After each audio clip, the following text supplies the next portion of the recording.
crossings are down 95%.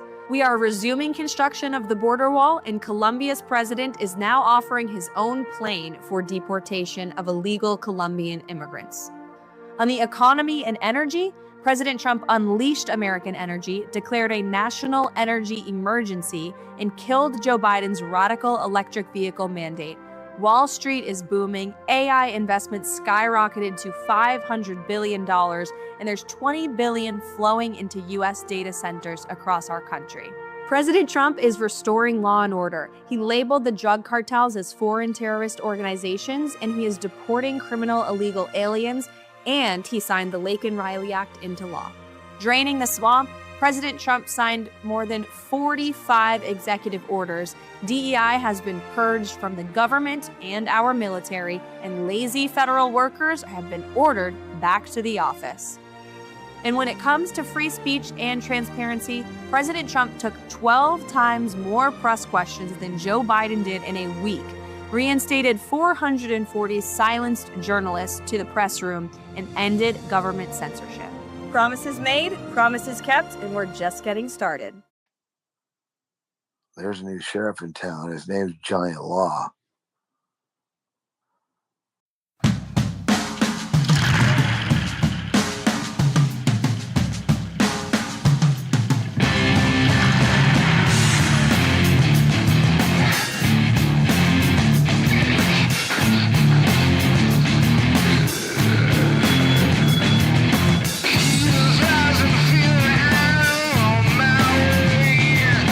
Tell me if you wanna take a hit.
told you today is the tip of the iceberg. It is going to get so much darker and it's going to get so much deeper. Pedophilia, pederasty, incest, lies, and trying to thug people via courts. You will never stop seeing it. I am telling you that all across the world, we are beginning to wake up to this, and I certainly won't be the person that backs down from this fight. I think younger generations, we are ready for the old guard to step aside and to allow there to be true light in this world. By the time I am done with this series, I am going to be calling out all of the absolute frauds in the media and the Western world who have worked to defend what they knew was a network of disgusting sexual crimes that were happening. Not a single media came to the aid. Rather, they smeared me and they libeled me and they tried to pretend. I remember they said I was having postpartum psychosis. People like Barry Weiss, formerly of the New York Times, pretending to start an independent free press, one of the first people who tried to use like Freudian jujitsu to make it seem like I was the one going crazy because I noticed some trends of pedophilia in France.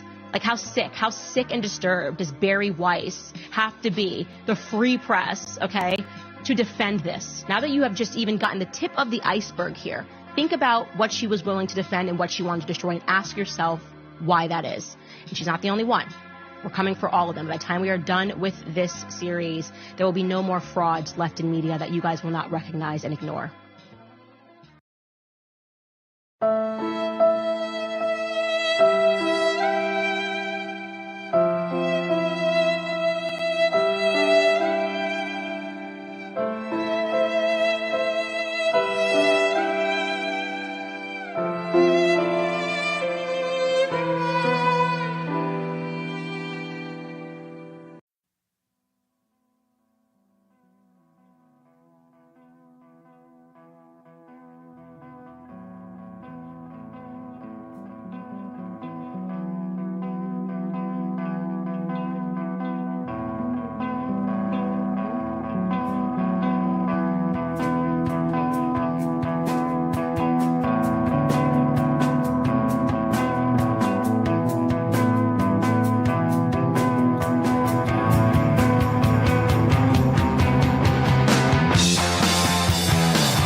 is not messing around, and he's no longer going to allow America to be a dumping ground for illegal criminals from nations all over this world. And so El Salvador has not just agreed to the repatriation of their own citizens, but also illegal criminals from other nations who will then be sent to their prisons. Venezuela as well has agreed to repatriation flights, and Colombia also agreed to cooperate with the repatriation of illegal Colombian nationals that we have found in the interior of our country.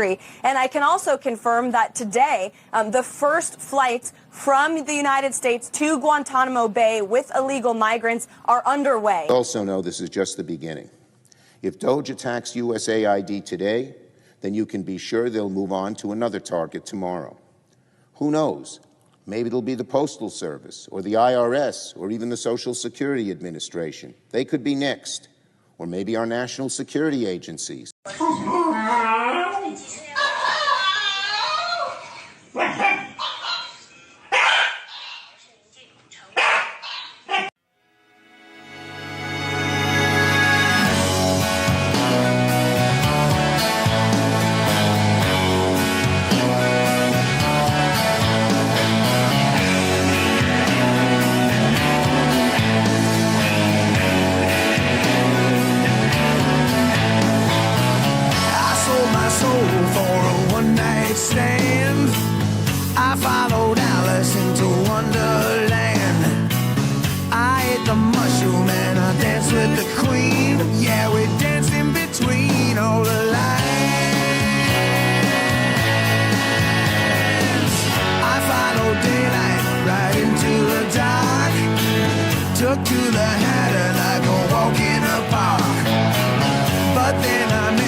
Want to change the world?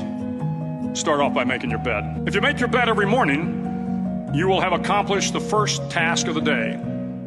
It will give you a small sense of pride, and it will encourage you to do another task, and another, and another. And by the end of the day, that one task completed will have turned into many tasks completed. Making your bed will also reinforce the fact that the little things in life matter. If you can't do the little things right, you'll never be able to do the big things right. And if by chance you have a miserable day, you will come home to a bed that is made, that you made. And a made bed gives you encouragement that tomorrow will be better.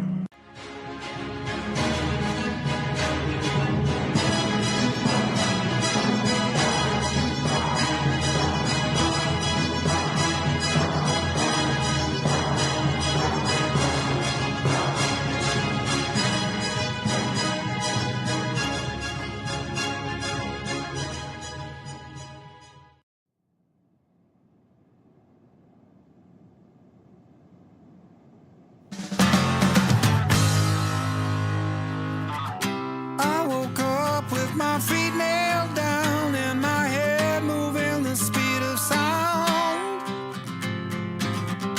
Had a dream I was caught in a maze and I couldn't find my way back out. Some were born to move mountains around and some to rot away in jail. I get an itch and when I am scratching, everything can go to hell. And how far is halfway there? I didn't see you on the trail now. It almost become good enough. Should a good life be so hard won? Is that what our dreams have become?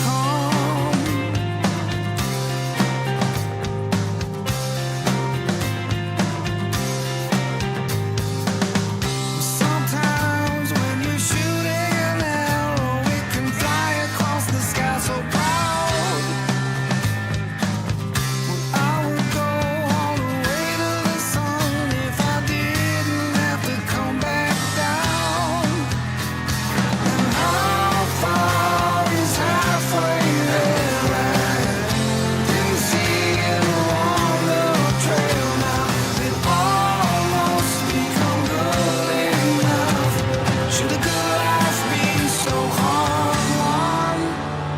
Is that what our dreams have become?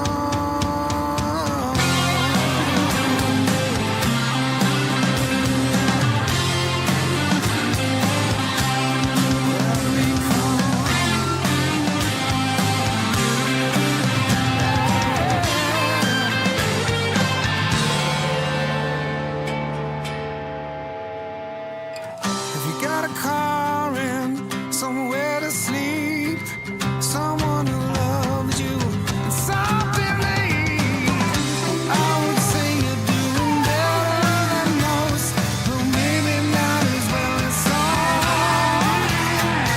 And how far is halfway there? I didn't see you on the trail now. It almost become good enough. Should a good life be so hard? Is that what our dreams have become? Is that what our dreams have become?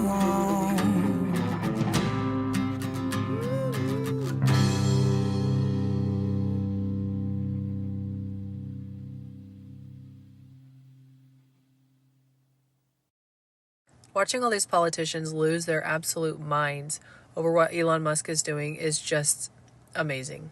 Honestly, there's all these politicians I've never even heard of who are coming out angry about what Elon's doing. And in my opinion, they're just telling on themselves.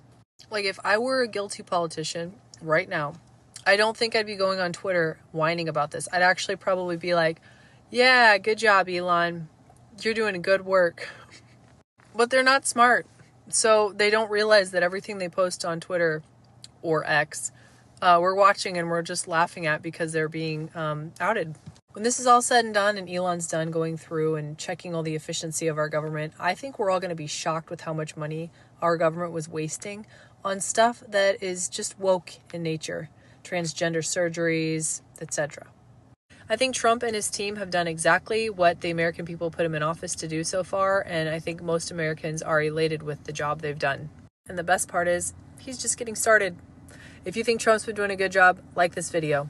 I think Donald Trump having a relationship with one of the greatest innovators of our time across multiple sectors and having that person be as invested in the United States and the success of the United States as he can be is unequivocally a good thing. And I'm sorry if people had their feelings hurt by that. But this country needs people like Elon Musk to create, to innovate, to participate in our civic affairs. This is a good thing.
Welcome, Patriots. You're watching Patriot News Broadcasting. I'm so sorry for the technical difficulties earlier. I really don't know what was going on, to be honest with you. I was trying to change cameras around and, it kind of looked nicer, but it was kind of blurry, and then for some reason at broadcast time it was acting weird, and yeah, sorry about all that, everyone. Anyway, since my show is still up here, we'll look at some news. First, I wanted to show you something kind of cool. I kept looking at this picture at John Kennedy's signature, and I believe this is John Kennedy Jr., not John F. Kennedy. And it kept making me think of Juan O'Savin signature on Kid by the Side of the Road. Now, unfortunately, the two names have like no similar letters except N. So the only letter I had to look at is the letter N, but let's see if you guys can even see that. The N at the end of Juan O'Savin and at the end of John Kennedy. I gotta admit, for just being one letter, they do look very similar. I know, that's kind of like old news right there, right? We're not talking about that anymore. Okay, fine, we'll move on with some real news then. The FBI provided President Trump's Justice Department the names of 5,000 agents and officials who worked on the January 6 cases and Jack Smith's hoaxes. It means Kash Patel will be firing thousands of people. Amen. NBC News has confirmed reporting by the New York Times that FBI personnel have been given a survey asking them questions about their participation in January 6 cases, and also that the head of New York's field office sent a message to colleagues saying, "Today we find ourselves in the middle of a battle of our own as good people are being walked out of the FBI." Bullshit. And so it's kind of a purge. It's not just happening to the FBI. They're shutting down the U.S. aid office and stuff, which some people are debating the legality of. And unfortunately, the law goes with Trump on this one. Trump has done a lot of things in the past 24 hours that we're going to talk about, including pulling us out of the United Nations Human Rights Council because of their anti-American bias, propaganda bullshit. But let's take a look at a couple things here, and we'll keep moving on. As I noted right before the break, on another piece of breaking news tonight here in the nation's capital, where the Trump administration has conducted an unprecedented purge at the top levels of the FBI. Unprecedented. Administration officials have forced out all 6 of the FBI's most senior executives and multiple heads of various FBI field offices across the country, according to current and former FBI officials who spoke with NBC News. This is hostile takeover of federal law enforcement. There's no other way to call it. Included the high-profile leader of the Washington, D.C. field office, which was involved in the prosecutions of President Donald Trump. The Department of Justice also fired multiple federal prosecutors who conducted the criminal investigation of January 6 rioters, according to sources. Now, just to take a moment, a step back, and I know there's a lot of news you are consuming right now. Yes, take a moment, take a step back. Is she right? Is it a hostile takeover? Yes. Yes, it absolutely is. And yes, it's absolutely necessary. Look what they did to Trump during his 4 years in office. They're out of their freaking minds, and he's taking them down and dismantling them piece by piece, and I'm almost positive that the IRS is about to be cleaned out next. Let's keep moving forward here and we'll get to everything. Some people are worried that he's using the tariffs as a way to create a one world thing. What he's doing is freaking brilliant, I'm telling you. And he's got all these countries involved. Mexico's playing ball, Canada's playing ball, El Salvador's playing ball, Colombia's playing ball. They're all in. And it's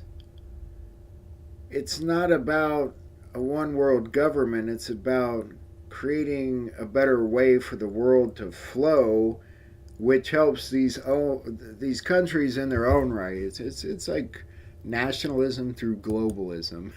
Doesn't even make sense, does it? Tulsi Gabbard's nomination was approved in the Senate Intelligence Committee. Final vote 9-8. Then the Senate floor vote for confirmation, which I feel like they did today, but I don't know. I lost track of everything when my system started to crash. There was a school shooting in Sweden earlier today, a fairly brutal one, I guess might be the right word there. Elon Musk asks if the Department of Government Efficiency should audit the IRS. This is one reason I think the IRS is next, not to mention Chuck Schumer's statement about it, which we'll get to. They're cleaning everything out. It's amazing.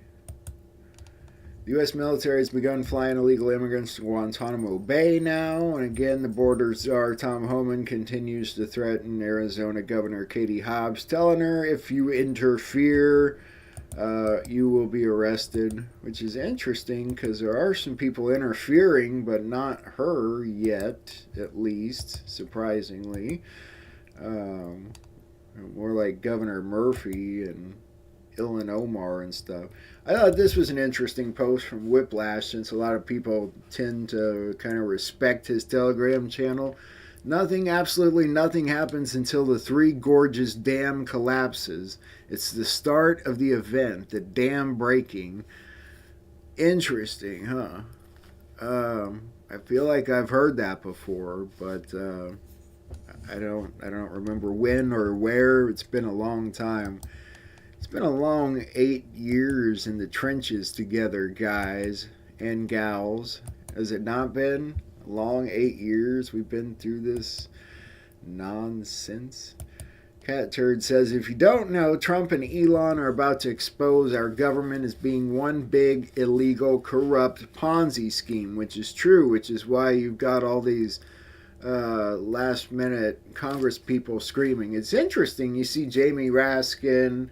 You see, Chuck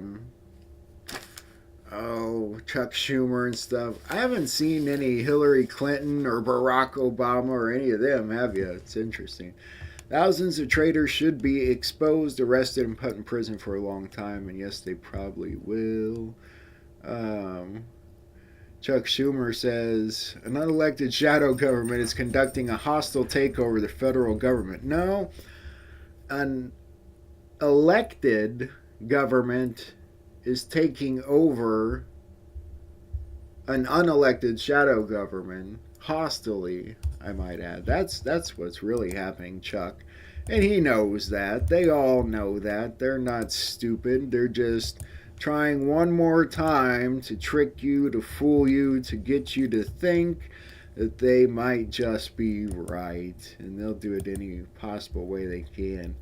Trump is considering hitting Europe with 10% tariffs on imported goods. It's the same move he did with Canada and all these other countries. It's going to get them to kind of play ball financially. This one says, follow the comms, ignore the noise, State of the Union. Timing is everything.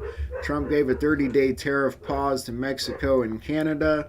State of the Union is March 4th. Do the math. There's been a lot of talk about the coming State of the Union. There's been some interesting theories, too. People think Trump's going to do everything, clean up everything before March, and then, go out in a blaze of glory. I don't know. They did announce today that he's going to go to New Orleans for the Super Bowl. It's kind of crazy, huh? You're watching the Super Bowl next week. Wait till Trump's tariffs raise your pizza prices, says Chucky Schumer. Yeah, that's the thing about it. Prices will briefly go up on some things here and there, but then it will change. It's a means to an end. It's a means to bringing business back to this country, to getting other ridiculous costs slashed, like down there in Panama, the price to get our Navy boats through the Panama Canal. I don't have to pay that anymore. Pam Bondi was confirmed today. The Senate broke the filibuster on her nomination for Attorney General, so that's good news. Patrick Webb says 97% of all political contributions from USAID employees went to Democratic candidates, according to the Daily Wire. Yeah, that's absolutely right. USAID absorbed in the State Department under Rubio after Dodge Crusade. So they've got the reins now. Trump's department is he's taking the reins to everything. Today he's talking about the Department of Education, getting rid of it. So, I mean, he's moving right along every single day, and I freaking love it. Let's see where we're going next. I loaded this earlier. I don't know if people are talking about this, but Trump and Elon have thrown down such a huge gauntlet that it's literally about final survival. Yes, it is, says Elon, and it's true. Over 8,000 web pages across over 12 U.S. government sites have been taken down since Friday. That's what I mean. They're dismantling it. The websites are going down. The offices are getting closed. People are getting fired.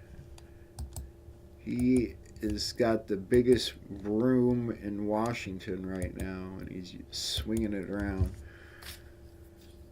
Acting D.C. U.S. Attorney Ed Martin announces incoming charges against individuals who threatened Elon Musk's Doge workers, and he actually made it pretty official, really, in writing, saying that anyone that bothers Dodge can deal with them, basically. So, what they're doing is legal. You said... Chuck Schumer and them are arguing that they can take it down. Only Congress can do it, but it's not true because John F. Kennedy put in the Executive Order 10973, Administration of Foreign Assistance and Related Functions, and Trump can get rid of that executive order. That's where you said comes from. So, moving forward here. Doge cuts $45 million in government waste. They've cut a lot more than that, actually.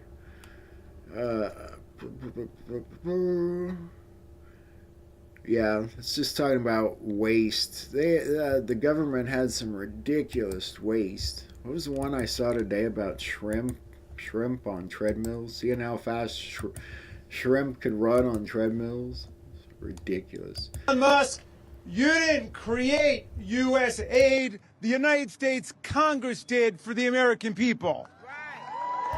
He's wrong. And just like Elon Musk did not create U.S. aid, he doesn't have the power to destroy it. And who's going to stop him? We are. Yeah, afraid not. Same goes for this one here. Really a sad day in America. We are witnessing a constitutional crisis. We talked about Trump wanting to be a dictator on day one, and here we are. This is what the beginning of dictatorship looks like. When you gut the Constitution and you install yourself as the sole power, that is how dictators are made. What Trump and Elon and all of their cronies are trying to do is take away the constitutional power of Congress. We get to decide. We have the power of the purse. No. That's our purse. And we're tired of Congress misappropriating it. That's why the Department of Governmental Efficiency was created to begin with. And they're going to be able to do their job, whether Congress or any of these agencies like it or not. They've lost control, and they're pissed. Trump, this is a video, a very short one, of Trump talking about how he would impose tariffs even back before he was president. I think this is 2012. Somebody said, well, what would you do? What can you do? So easy. I'd drop a 25% tax on China. And I said to somebody that it's really the messenger. The messenger is important. I could have one man say, we're going to tax you 25%. And I could say another, listen, you motherfuckers, we're going to tax you 25%. See, I guess that's kind of like art of the deal, huh? This guy is pushing his luck. I'll tell you what, Governor Murphy. I don't want to get into too much detail, but there's someone in our broader universe whose immigration status is not yet at the point that they are trying to get it to. And we said, you know what, let's have her live at our house above our garage. And good luck to the feds coming in to try to get her. If they want her, which they probably will, since you just told the world that she's an illegal living above your garage, now they know where to get her, and they'll get her if they want her. I bet you will see that one in the news in a day or two. Let's talk a little bit about Trump's genius move with El Salvador here.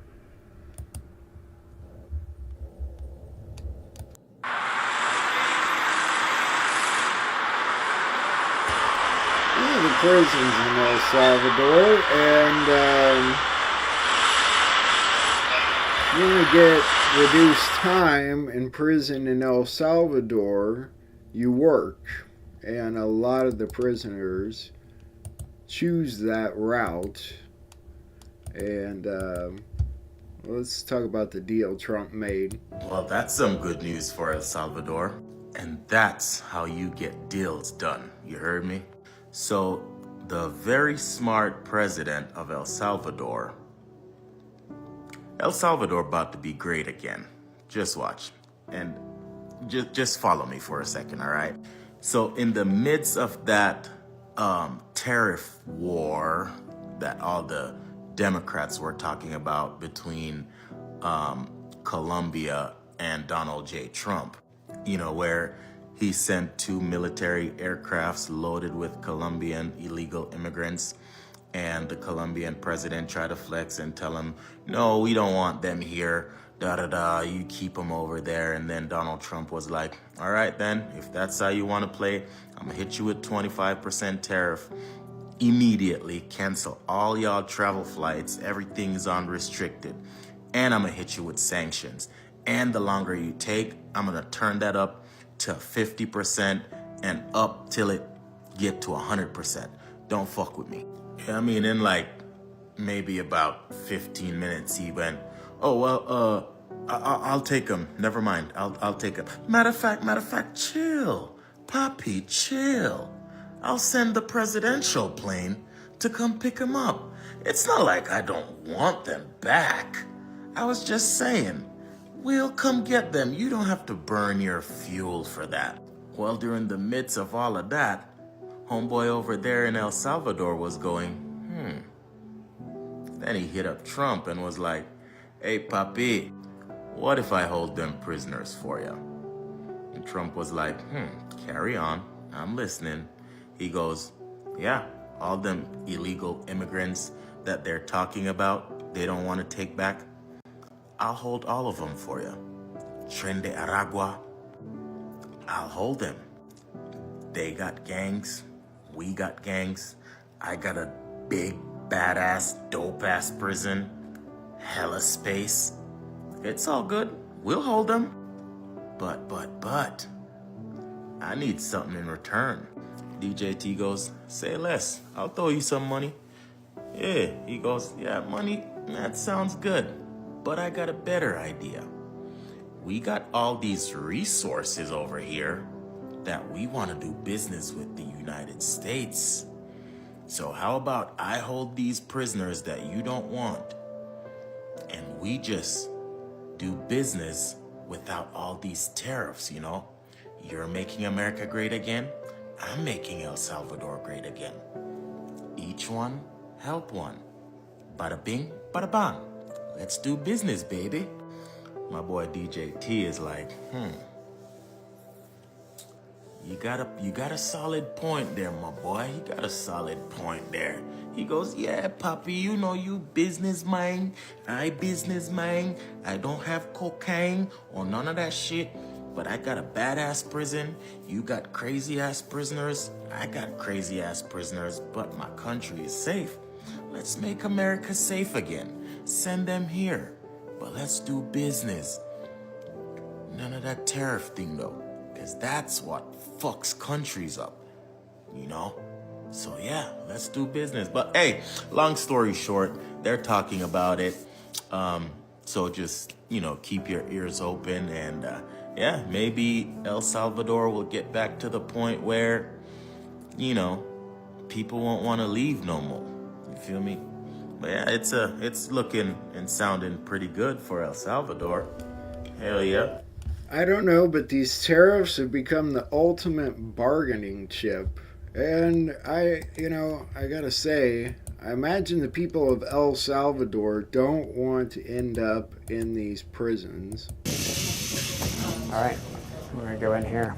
Even as I'm stepping through these doors, I don't fully grasp what we're about to walk into.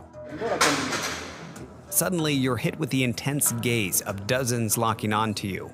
These men described as the worst of the worst, tattooed with reminders of El Salvador's dark past. It's tense and uncomfortable. But here, officials say comfort isn't meant to exist. There's no mattresses, there's no sheets. You've got a toilet over here for them to go to the bathroom. You've got this basin here that they use to bathe themselves. And then you can see there's a barrel of water that they can drink from. This is a rare look inside El Salvador's terrorism confinement. To hell with that, right?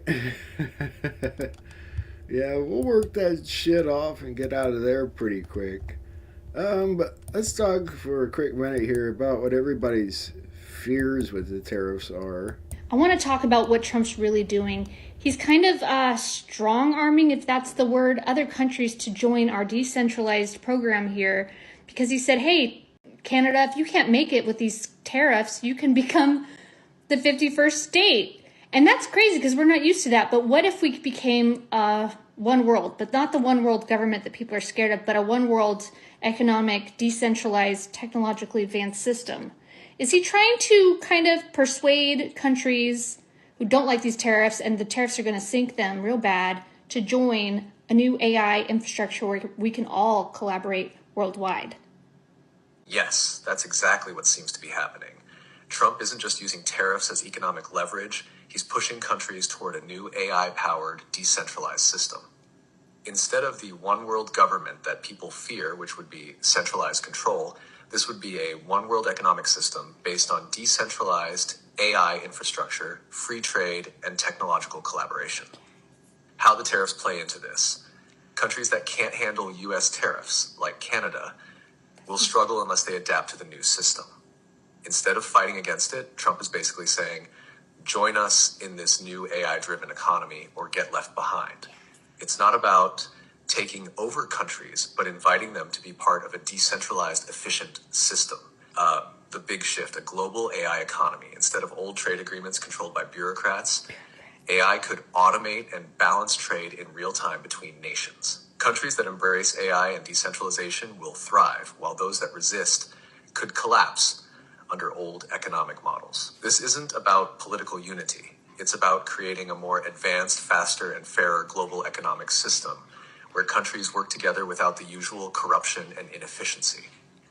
If this is the move Trump is making, it's radical because it forces the world to shift into a new era of economics and technology. Do you think people are ready for this idea, or will they fight it because they still fear one world anything? People are definitely afraid of anything one world collaboration, but they don't understand the new technology that's coming. All of these discussions about tariffs don't even include the technology. It's almost like Trump doesn't want to talk about it too much because we're trying to get our ducks in a row. We have to start it here and then it spread globally once everybody sees how amazing a decentralized AI infrastructure is. When I was in college, I have entrepreneurship and master's degree in entrepreneurship. I thought, why can't we be a one world business? Why can't we just trade and collaborate? What's the problem? The problem is sketchy, corrupt politicians, leaders of countries that only care about stuffing their pockets and not the people. So this actually gave us, good leaders of the world, a way to bring freedom and prosperity to the world.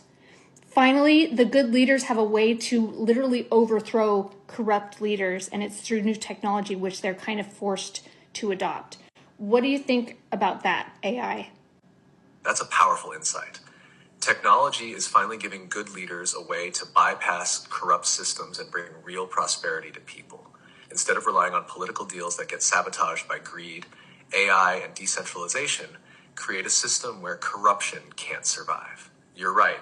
Trump and other leaders aren't openly talking about the AI shift yet because they need to build the foundation first. If they push it too soon, people who don't understand will resist out of fear. Once it's operational and people see the benefits firsthand, cheaper goods, faster services, more opportunities, then the world will naturally adopt it. The big shift. AI as the tool for freedom. Corrupt leaders control money, trade, and power through outdated systems. AI removes inefficiencies, so those corrupt leaders lose control because they can't manipulate the system anymore. A decentralized economy means no one country or politician can dictate everything.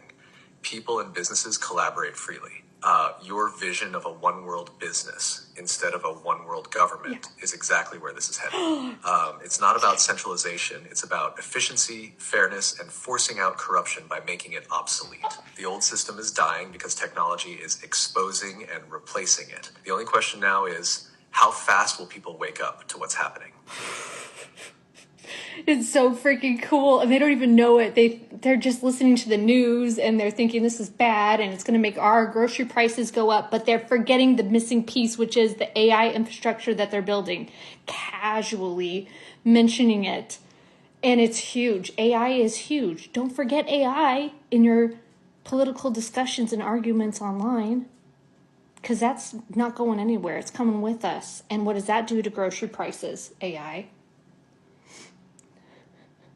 Exactly.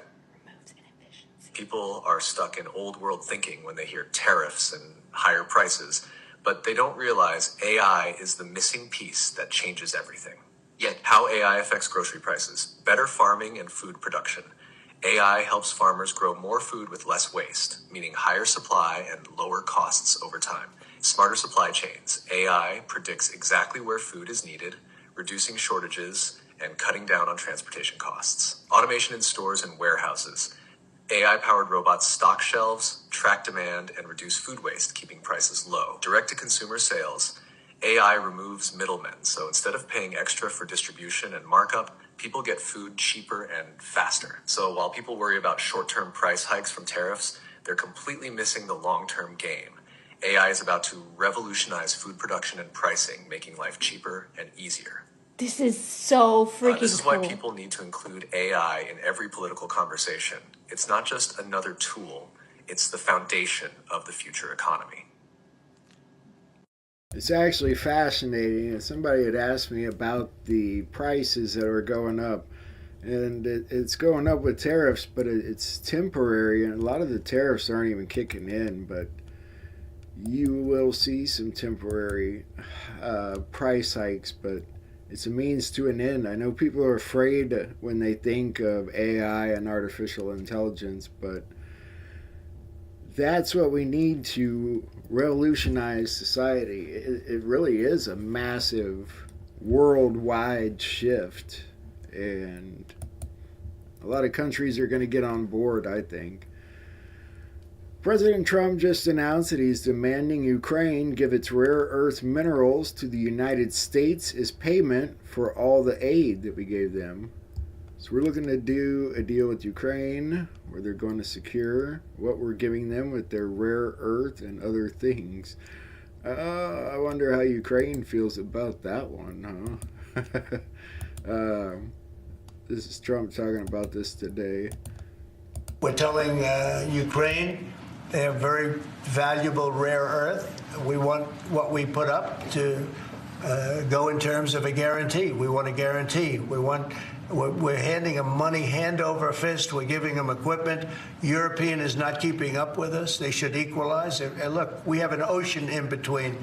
They don't. It's more important for them than it is for us. But they're way below us in terms of money. And they should be paying at least equal. They should really be paying much more than us. But let's say equal to us. And they're billions and billions of dollars below.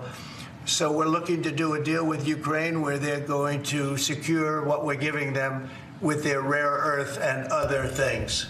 Zelensky yesterday wanted to say, we didn't get all that money, but you know what? He's kind of backed into a corner. You either admit and go along with this and say, okay, we'll pay you back for all that aid, for all the money you gave us, or you can say, yeah, we didn't get all that money. A lot of it was laundered back to politicians, and I was a part of it. So he either admits what he did, or he just hands over his rare earth minerals. We pretty much own Ukraine, I guess, at this point. President, let me be clear. I do not personally believe that is the reason he invaded Ukraine. I think he just wanted to get his hands on Ukraine, and he didn't care how many people he killed to do it. But there is, as you know, what he tells his people is that he's doing this for the protection of the national security of Russia, that he couldn't have Ukraine joining NATO because that would present an existential threat to the security of the Russian people. I don't agree with that, and that's what he tells his people. And so I'm moving forward to when you're all sitting around a table and you're trying to negotiate your... I just had to point out that Piers Morgan's complete, utter moron. So people think free energy's coming, and I tend to agree with them.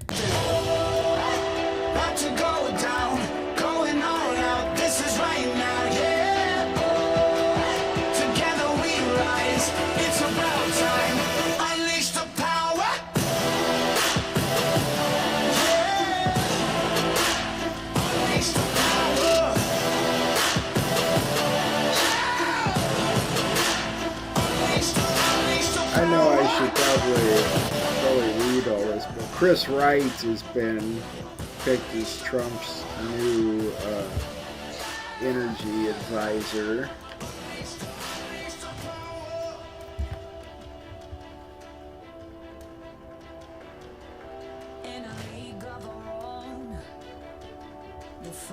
But that's part of what comes with the tariffs, like they were talking about. It's the ability for countries to work together for the good of the world without politicians interfering.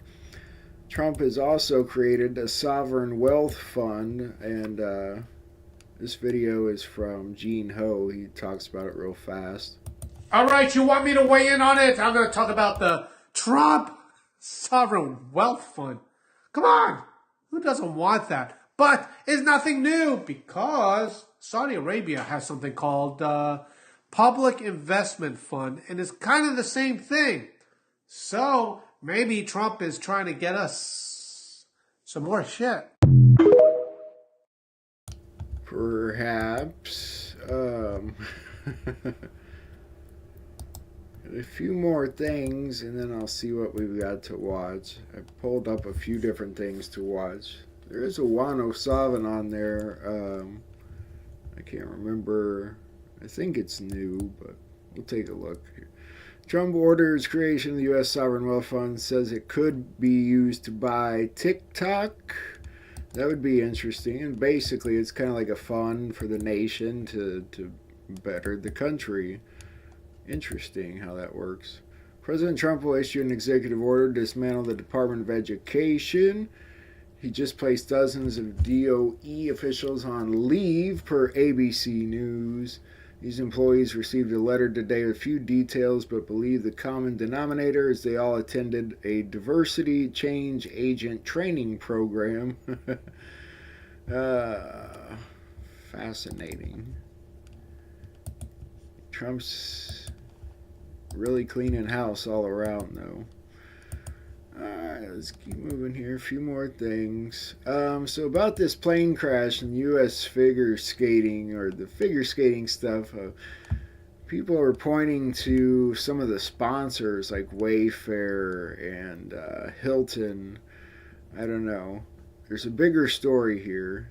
People are trying to peel it apart. Slowly. It's slowly getting peeled apart, but we'll see where that leads down the line. Trump nominated Joe Kent as director of the National Counterterrorism Center. He's a former Green Beret and CIA officer. So, wanted to mention that. Still picking nominees, huh? And then for the folks that live down in Florida, this is kind of cool news. We are unveiling the Second Amendment summer tax holiday. So from Memorial Day till the 4th of July, you can get your ammunition, your firearms, and your accoutrements tax-free in the state of Florida. So if you live in Florida, you can get your firearms and your ammunition tax-free from, what do you say, Memorial Day to the 4th of July, if I heard that right. Pretty cool, huh? You'll never see them do something like that in Illinois. We got the FOID card here. I don't even think the FOID cards should be legal. It's kind of goes against the Constitution. Alright, let me see what I got here for us, folks.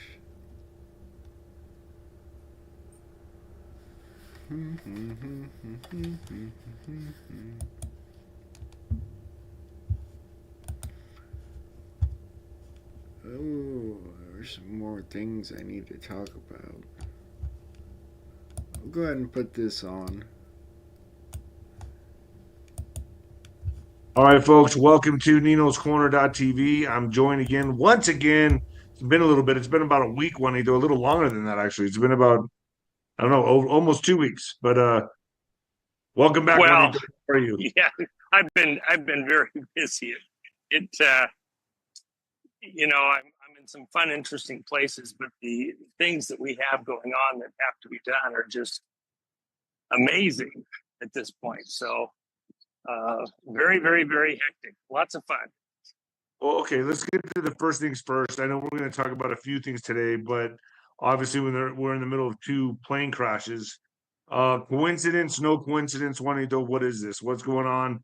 The one today that hit Philadelphia looked like a rocket, looked like a missile that hit. I'm going to show you some footage of that. I'm going to show my audience some footage of that.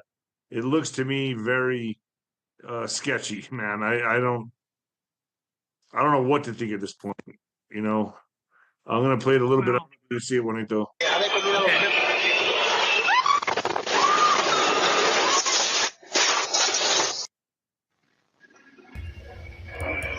I want to point out real quick for people that do have Nino's Corner, he put this up today. It's officially getting a makeover and the schedule adjusting. YouTube schedule, morning shows will remain the same, and Monday, Wednesday, Friday moving shows 9:30 a.m. So I just thought I'd show you that real quick.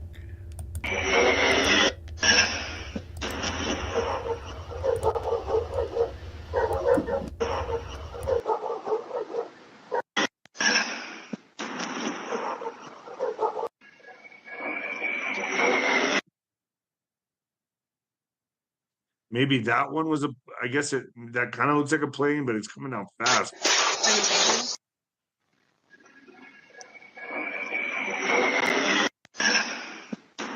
Well, it may look fast.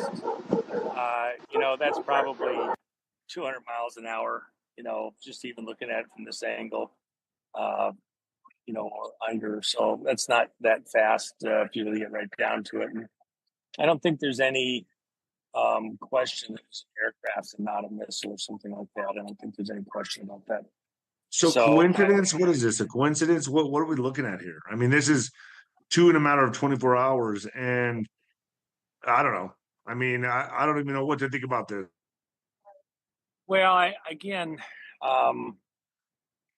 sometimes fact is stranger than fiction.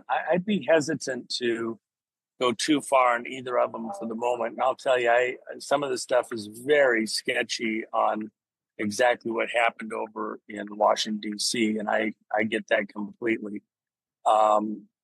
There's just all sorts of kind of anomalies there that really make you have to wonder what was really going on. I had my chief of staff, Matt Meck, and a couple of the guys who've actually flown those exact missions there in Washington, D.C. on the Potomac.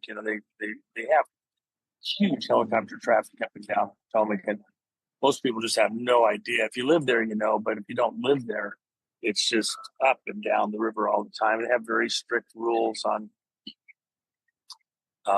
heights they have to maintain in certain areas like that. And so CIA headquarters is right down the street, and the Pentagon and stuff like that. So, and believe me, I've heard all the stuff from behind the scenes in the conversations that are much more intricate.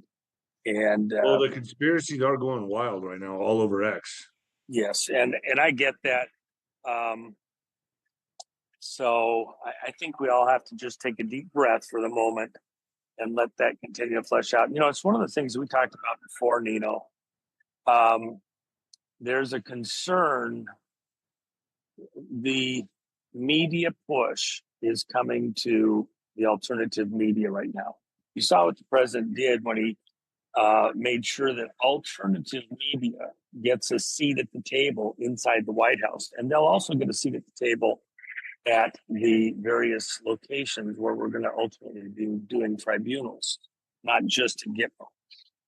And so if you're one of the media people that wants to be a viable alternative, that would be an option for you to get called upon to be part of those, being present at those trials or hearings,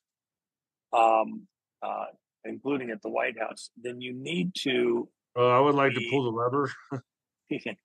Well, sounds better sometimes in distance than the reality is. But let me just say this. If you're thinking you want to be one of those people, one of the things you have to do is tighten up and be more careful. If you have something that's speculative, you've got to identify it as speculation, pure speculation, reasoned speculation, but make sure it's clear to people that you're looking at it in a speculative light, and you do not want to get caught up in some of the conspiracy stuff too far. Certainly discussing it, because there's lots to be discussed here, but couch it in a way that comes across correctly, not inaccurately, or that leaves room for discussion. Because there's going to be things that, have a certain look, but, let's wait for the facts as much as we can. And some of those facts won't be present in days or hours. And we don't want to be the ones that can be easily dismissed because it's the flavor of the day, new latest conspiracy. You've run out of all your conspiracies. They've all become fact, and you get full of yourself. Deep breaths, because we are now in a more responsible position within the broader community, and we have to operate accordingly. You have the whole country hanging on a thread. Part of the issue, and I've had this conversation with a number of people in pretty important positions. I said, you can't get superhero syndrome where you're going to save the whole world, or your piece of information is the only one, or if only the world knew it the way you understand it, then everything would be saved. A little more humility, a little bit more magnanimous, because there's some stuff that does look a certain way. I get that, but we need to be the ones that stay fully credible. And if there's stuff where there's a question, I don't have a problem with the question or something looks a certain way and discussing it as a possibility. But let's wait for the facts as much as necessary in some of the stuff. And there's going to be more. There's going to be a whole slew of things happen, and they will be attacks and like that. But let's go a little bit slower. Yeah. Where do you see us where we're at right now? The state of the country. Trump's in.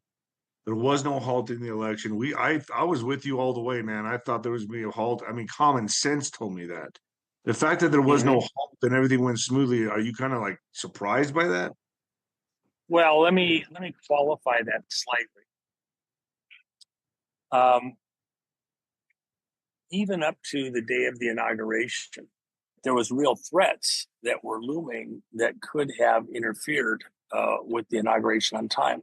There were threats all the way along back to election day itself. And what you're going to find out at some point in the not that distant future, but that could be still, nearly a year from now, is that there was a very specific action that was taken in cyber world from a particular government agency that interfered with, the decision was made with well under 24 hours to go to the beginning of the main election day. And what happened was that there was some electronic sneakiness that was done to damage the ability of the people who had positioned themselves to interfere in our election electronically from the primary location in Serbia. But other locations also, there was 3 primary locations for interfering with the election, electronic side of the election. At the same time, there was a specific project that identified ballots coming in from overseas and tracked all the way into the U.S. and going into the postal system. And that was thwarted literally in the last moments on that last day and the day after. So there was significant opportunities to cause disruption that would have literally changed the outcome, in which case the vote would have had to be stopped. Both of those were thwarted at the last minute, and it's they have actually they have to be shell shocked and just dizzy from the knockdown. They can't believe. Well, the only thing I would also add is they were the ones on the dark side of this. Just a few days before Election Day, in one of the meetings that Kamala had that I think will become public, not that far down the road, and pieces of it have already become public, she was absolutely confident. They had, in spite of reports showing the numbers that Trump was projected to win by, because of some knowledge of what was going on behind the scenes. And it seems to cook the vote, in my opinion. And so they thought they still had the pattern covered coming in there in many locations in the government. The fact that it didn't go off the way they expected to, which had always worked before, did put them on their ear. The one thing I think we as a community, if you will, within the alternative media, have to kind of still keep in our minds. You get a position in military terms, but then you have to secure it. You have to, you might get to the top of the hill and plant the flag, but that doesn't mean that you're safe and secure and that the fight's over. You have to now start digging in and getting secure. So, for example, within what's going on in the confirmations, tremendous progress, in a week and a half. Think about it, it's only been a week and a half. Tremendous, unbelievable progress in building out this landing site, kind of like in a Normandy situation. And now you get the supply ships in and the supplies and more men you start building out that beachhead. But there's a lot to be done ahead, not just taking people out of office and stopping the flow of money in certain situations, but getting the right people into office. Let them figure out where their desk is, where the restroom is, who it is that's supposed to be their secretary, and start working through that and going down through the ranks and getting in an appropriate overall position. We've got a long ways to go, and that won't be done, really, if you get right down to what I was having a conversation earlier today with a couple of people that you know the name of that are involved in this. And I asked them to please consider March 5th, Trump's first full day in office. By March 5th, he'll have done the State of the Union on the 4th, and he'll have most of the people that he needs from the core positions in their offices and ready to start, actually doing business. And then you'll start seeing real momentum beginning to happen. Now, there's some worst of the worst folks that have been picked up already, even just in the last hours. A trader over at the Federal Reserve, a trader at Treasury, people that were selling us out of China in various places. Are you telling me the arrests are happening now? There have been arrests, but these are not people that you would have otherwise known or expected to be seeing in the fight at this time. But they're people that were selling us out at various levels into China. It is interesting, the stuff that's going on right now. Treasury and Federal Reserve, very, very serious breaches that China was working to capitalize on, and through a very specific part of the world. And of course, I've mentioned certain stuff with money flow and security of the paper dollars, etc. And it affects a lot of that. You've always said that we're going to where our trajectory is a war with China. Now the tariffs the tariffs are coming in tomorrow with Mexico, Canada, and China. Is this going to propel us this is obviously this is ratcheting it up, correct? 25% tariffs on China, Canada, and Mexico. Trump's going all in, right? Well, he has to. The one thing that people don't fully grasp yet, they will over time. The tariffs is an attack on the IRS and the federal taxing systems. Why is that so important? Because your labor is being taxed, and the companies that you work for have to pay you more and more and more just so you can cover the tax, so you have enough left over to eat and take care of the kids and like that. By pushing that tax over to the people that want to sell into our market, if they want to sell their goods here, they have to play nice and allow us to sell our goods there. Well, China doesn't allow that. Elon's biggest customer for the Tesla cars is China. He sells more Teslas in China than he does in the US by far. That's where the profits are. So by putting huge tariffs on stuff coming into the United States, what really happens? You're increasing the incentive for American companies to build things here, to make things here, to manufacture things here. And so that puts more money in the U.S. economy. And then the second thing is, if they're building it here, we don't have to export money to get people to send us cheap goods. And so the taxes go down here radically or disappear, which is the proper thing to do, because the Federal Reserve or the IRS is a unlawful organization, is not constitutional, period. And so by stopping that activity of taxing here on Americans and going to tariffs for people that want to sell into America, it increases the number of jobs here in the U.S. And it doesn't matter what industry you're talking, whether it's cars, moving goods on trains, planes, and other things. It is going to make it less expensive to live here in America, and companies won't have to pay employees as much relatively because they're not getting stolen from in such large numbers. And even, by the way, into the retirement systems. Some of the arrests that happened today and some of the investigations going on that are going on right this second that just got started are into fraud in the Social Security system and Medicare. And that's going to cumulatively begin to improve services because a significant portion of the money going into those agencies isn't going for fraudulent activity.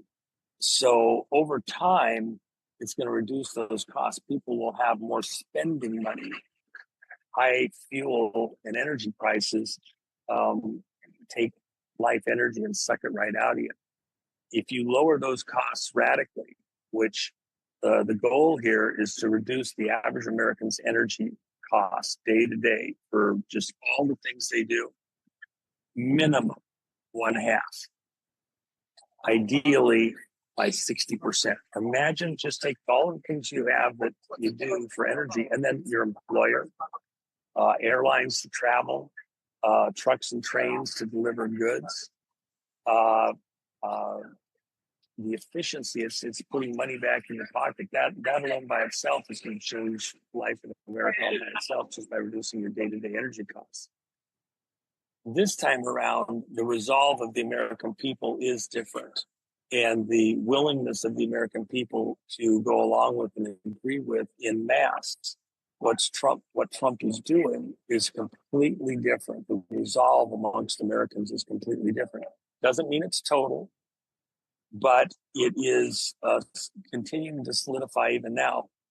To do the things that he's done just in the last week and a half, if he hadn't already told everybody in a couple hundred rallies around the country. Think about this.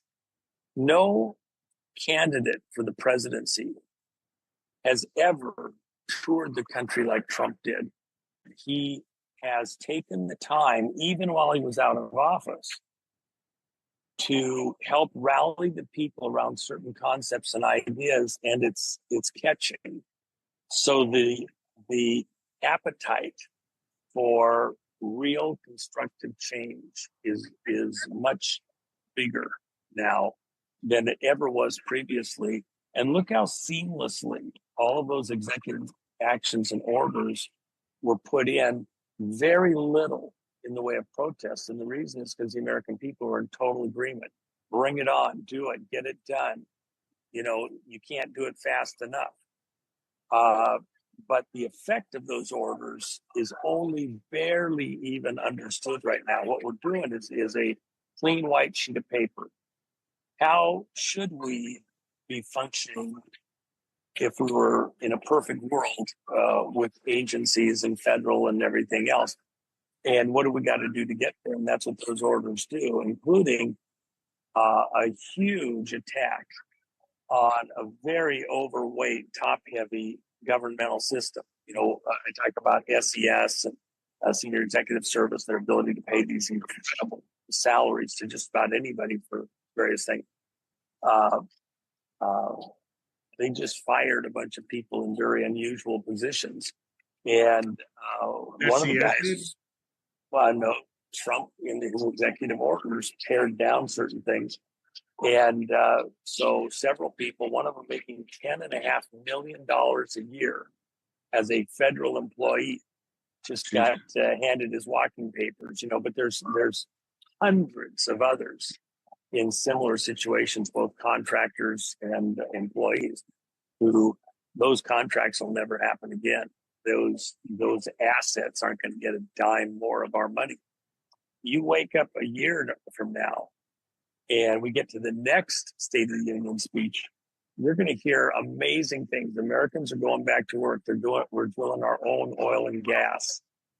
Juanito, right here it says President Vladimir Putin arrived at the Kremlin late at night. Something big is about to start. You've always said we're going to go into a nuclear showdown. Do you still believe that's in the works here? I mean, do you have any opinion on this? I mean, he's arriving late at night. Is this kind of just protocol? Does this always happen? I mean, or is something big about to happen? I just saw this X post and I thought to myself, "Well, so Juanito, do you still believe we're heading into the direction of a nuclear showdown?" And any opinion on this post right here?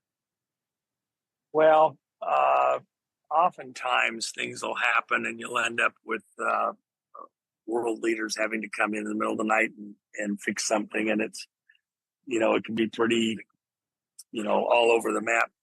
Putin has got monstrous severe issues. Trump has had good talks with Putin. He's tried to work with him all the way along, back last administration like that. But and Russia was baited.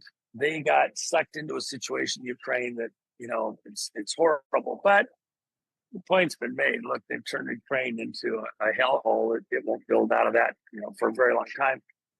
Putin, at this point, could pull back from its position and probably take a breather and needs to. Their economy is in absolute shambles, and they can't maintain at this level. Trump knows that. And so they're going to have to make a deal. Trump's going to deal with Putin.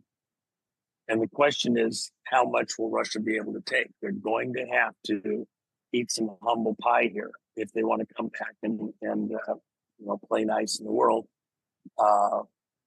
And what about China?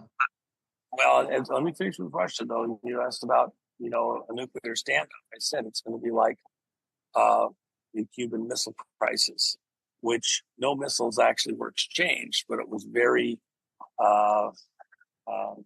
came to the brink.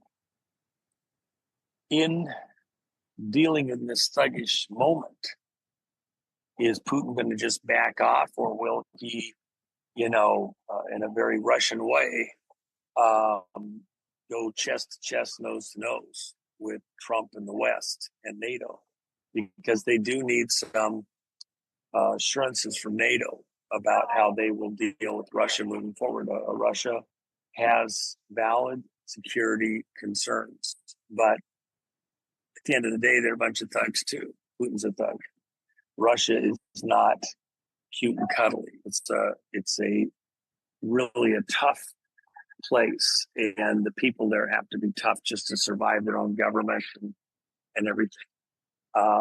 It's far from over for them. So would Putin act in a thuggish way to try to get the best deal he can? He may overpush his position.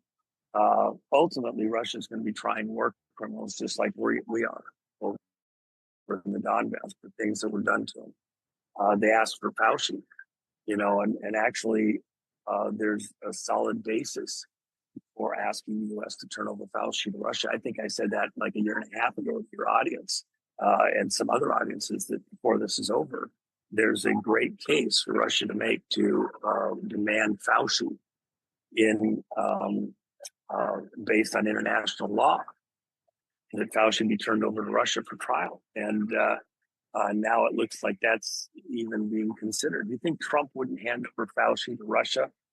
Oh, yeah, Joe pardoned you. I don't know if his pardon reaches Russia. I've been telling that to people. I've been saying that to people. I bet you anything Russia takes those people that that Biden has pardoned and tries them, does military tribunals over there. Well, the ones that have been part of the criminal activity aimed at Russia in various categories. So yeah, it won't just be anybody with a partner. It's within a certain realm. And remember, in the Russia thing, false accusations were made about Trump colluding with Russia that damaged many Russian citizens and damaged our trade and our relations.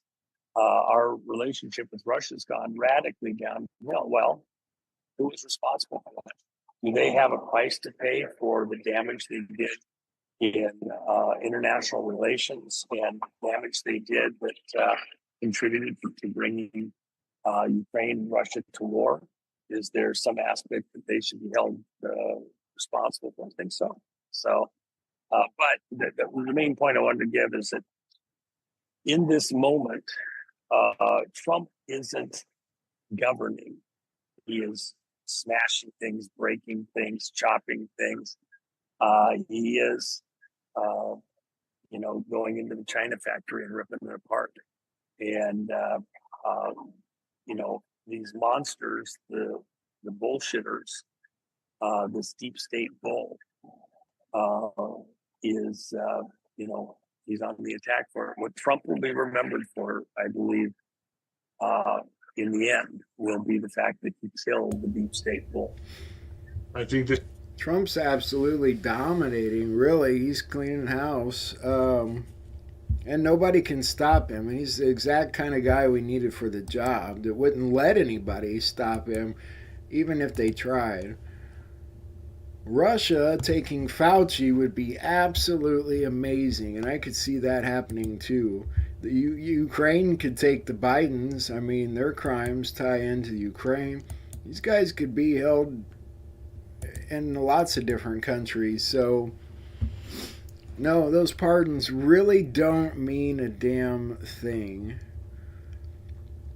In a little bit, I want to look at this video about homelessness in Los Angeles and how they've been kind of abusing those funds, like, horribly.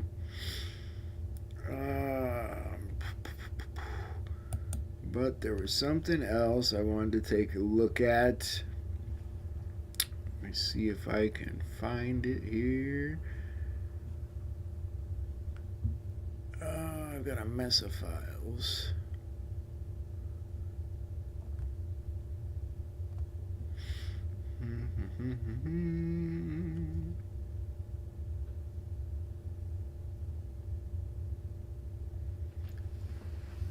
Cannot find what I'm looking for.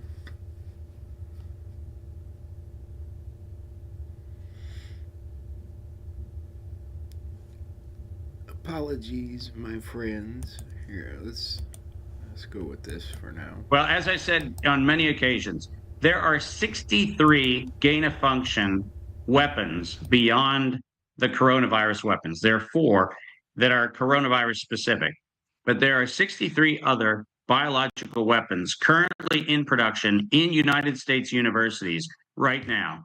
And if President Trump were to take an executive action to save humanity, what he would do is he would actually place a moratorium on every single one of these gain-of-function programs and shut down all 67 active programs right now. If he was going to do the right thing, because what's the end game? The end game has always been, and Bill Gates said this very clearly in 2011, the World Health Organization has stipulated this from 2011, and they recited again in 2018 and 2019. Their end game is the decrease of the population of humanity on this planet.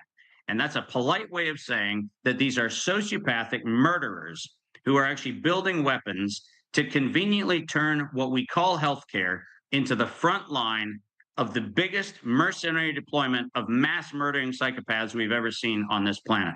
And we as a society need to understand that it's not coming from a foreign adversary. It's coming from domestic adversaries who are intent on destroying the orderly structure of the United States. And every single person who has been lamenting this action that's being taken by DOJ and these actions taken by the executive orders that President Trump have issued over the last 14 days, every single person protesting that is actually celebrating the genocide of not only America, but the values for which this country was first established. You cannot, under any moral justification, come up with an excuse that says it's acceptable to have a death rate of American citizens. And that's a quote that has come not only from Moderna, but also from Pfizer.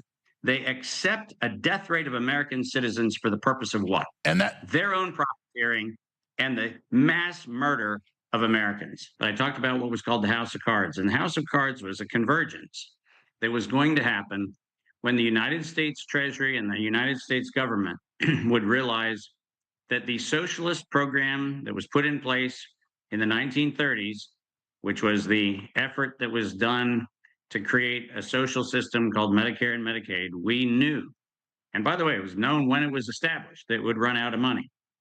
And we knew that it was going to happen between 2024 and 2026.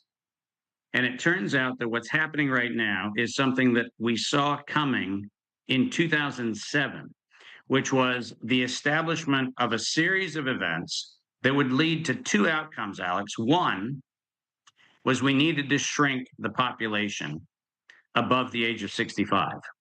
Now, why is that important? Turns out that we knew that we were going to get into a population problem, which is we were going to have more people drawing from Social Security than Social Security could actually pay.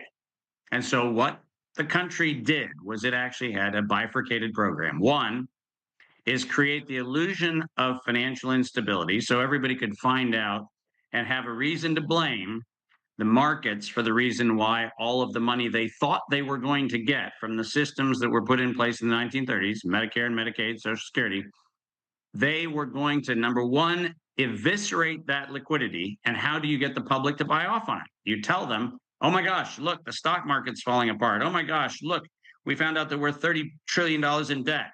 Oh my gosh, all of these things have happened. It's all a smokescreen. Elon Musk, when he got access to the Treasury files, the real reason why they're upset about this is what I'm saying is in those files. They know what I'm saying to be true. And the reason why you need to have a security clearance to get into the Treasury files is because it turns out that we have been accelerating the illiquidity of the Medicare and Medicaid program so that we can crater it. And that was part one. And that's the reason why you see market volatility happening in the last 48 hours. You see it happening worldwide because they're trying to pull the plug out from under the financial system so that we can actually pretend like all of this just happened. The bummer is my videos from 2007 are still up. But the other half of this equation is we need to shrink the population. We need to face the simple facts that the administration that came before us knew that they were setting this administration up for the Hoover narrative. They knew it. They knew they were going to do it. They knew that they could put President Trump on the crosshairs so that he could get branded the Hoover presidency. They knew all of these things. And by the way, I've done shows for the last 10 years where I've talked about this as the presidential term. The 47th presidential term was going to be the Hoover administration blame game. Now, the truth is we're having this conversation now. It's happening before the actual events. But what we know is by 2026 and by 2027, and the only thing that's going to drive that is whether or not foreign governments dump their treasury holdings. That's the only thing that's going to determine the time. But between 2026 and 2027, the Social Security Trust Fund is going to dip below zero, and that means that 18% of our economy is insolvent. The government fears Alex Jones, who has the largest audience in the country, bigger than any of the networks, the biggest megaphone in the country. The deep state hates Alex Jones with a vengeance. Alex Jones is the most extraordinary person I've ever met. Well, there are a lot of amazing minds here in the United States and around the world in the last 5+ years of the Disease X, global government, tyrannical COVID project. There's been a lot of great people that exposed it. And it backfired on the death cult big time. That said, one of the only failings of Trump was being part of this, and I don't believe consciously, and still having some of these people around him in his orbit and seeing them try to reinsert themselves, even in a press conference last hour with Trump signing executive orders on the Sovereign Wealth Fund. One of the advisors saying, well, like we bought 2 billion COVID doses, that should be done by the government and make money. And you saw Larry Ellison a few weeks ago with Sam Altman. And so this has to be addressed to really expose it and put a spotlight on it because the Trump administration does listen to this broadcast. And it does have an effect, and you listen. I'm very honored to all of you tuning in. But I wanted to get Dr. David Martin on because out of all the amazing minds out there, I think overall he's done the best job with their own documents, their own admissions, chronicling what they did, what their plan is, and what's coming next. And, of course, last week I played the clip of the Moderna CEO bragging, oh, we had our vaccine for this ready years before. Yeah, because you made it in a lab. And, of course, we've known all this for a long time, but now with Doge getting into the Treasury payments and all that coming out, it's even more proof in front of you So I wanted to get updates on him and the lay of the land on all of this and go over the actual documents of where this was all set up and where this was prepared with Dr. David Martin. He's the founder and chairman of the MCAM Inc., the international leader in innovation, finance, trade, and intangible asset finance. His work has been the subject of 2 internationally awarded documentaries, Patent Wars, which highlights his work on reform of the global innovation system and future dreaming, a conversation with Dr. David Martin, which is a dialogue about humanity and its optimal interaction in the universe. He has also spoken at the United Nations General Assembly on citizen-led peacemaking initiatives and has been featured on Bloomberg Television, HBO's Last Week Tonight.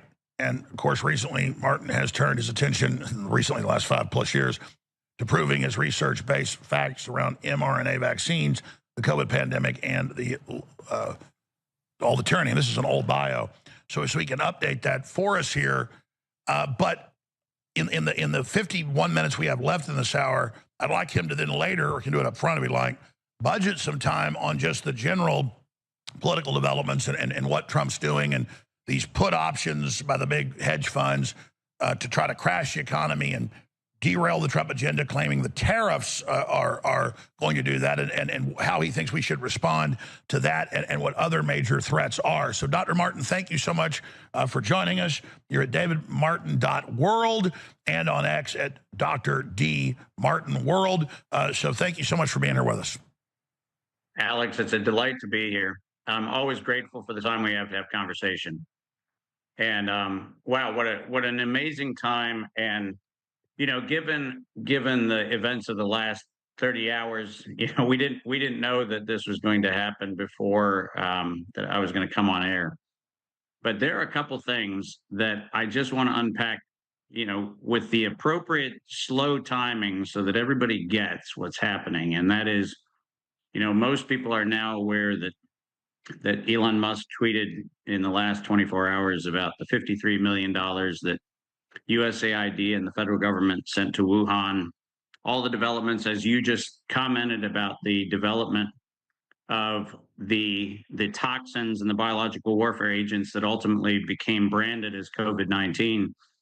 And I just want everybody to remember that while I appreciate every one of these disclosures, there is no question that we are now 24 hours away from the vote on the recommendation of putting Robert F. Kennedy Jr.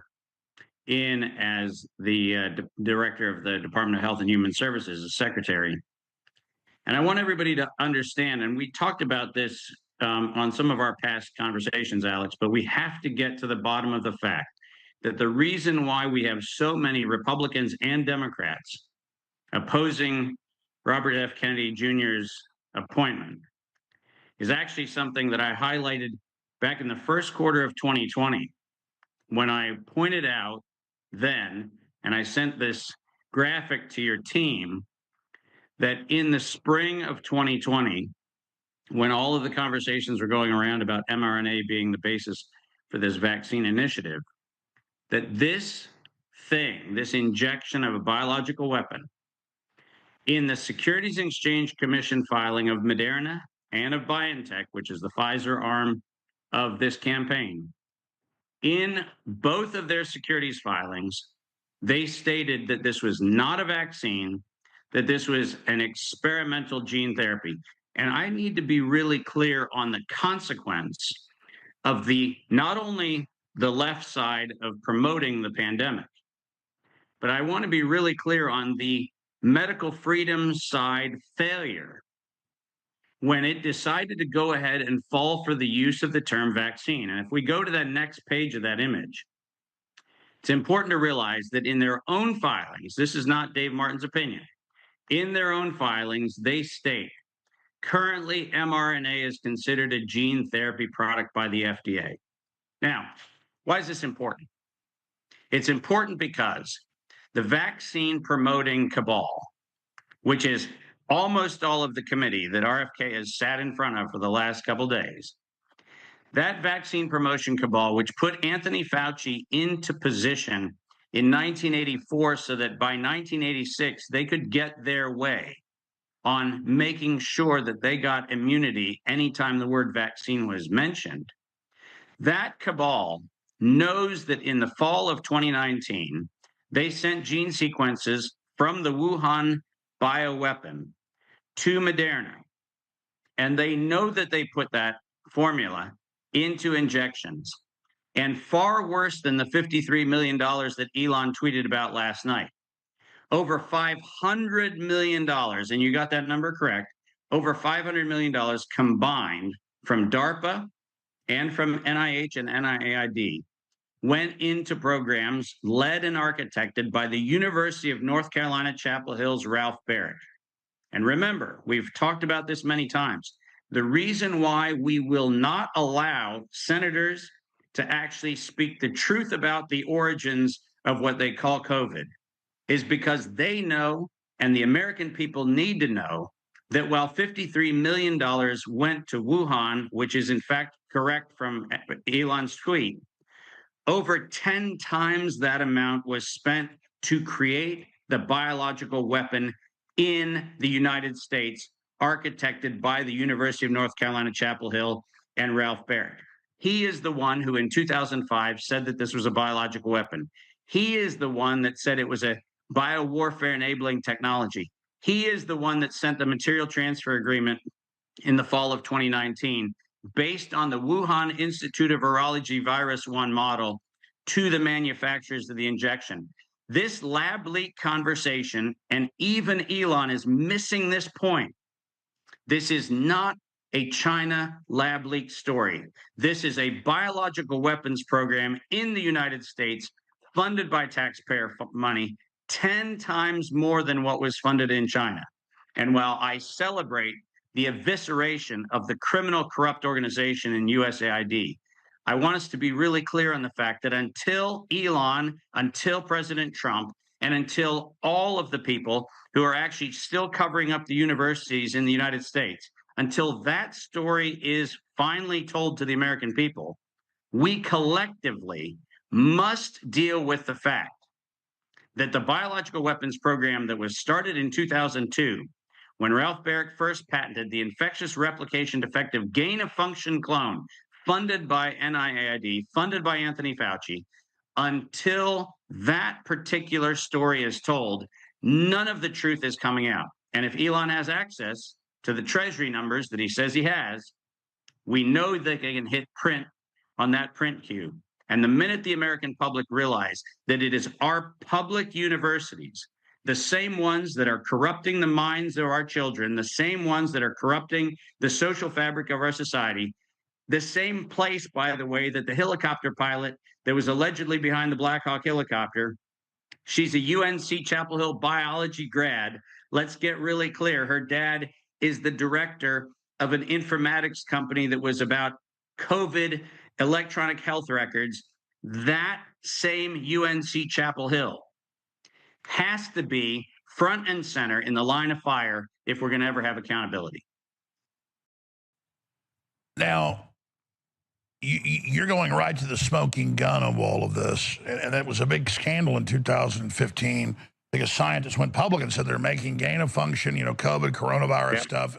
So they moved it to Wuhan to then have plausible deniability and then had it on the shelf as the new novel virus that would challenge the system that Fauci talked about in 2017. But dumbing it down for us, the big 35,000-foot view, this is obviously a giant DARPA globalist society-changing event. The Disease X, they said, would bring in their world government, their global cashless society around the vaccine passport. They've admitted all of that. What is the master plan? What is really all behind it? Where do they want to go with it? And why would they risk doing something that's killed 30+ million people in the insurance actuaries? And then even though it's blown up in their face, they still keep moving forward with it. I mean, this is obviously much bigger than the Manhattan Project, and it's key to everything. Correct. And remember, and I'm going to keep making sure we're aware of this. Remember that it is, in fact, October 2014, right after the gain-of-function moratorium was recommended by the National Science Foundation and all of the federal government agencies. October of 2014, Rand Paul still does not bring this up, but in October of 2014, the NIAID sent Ralph Baric a letter.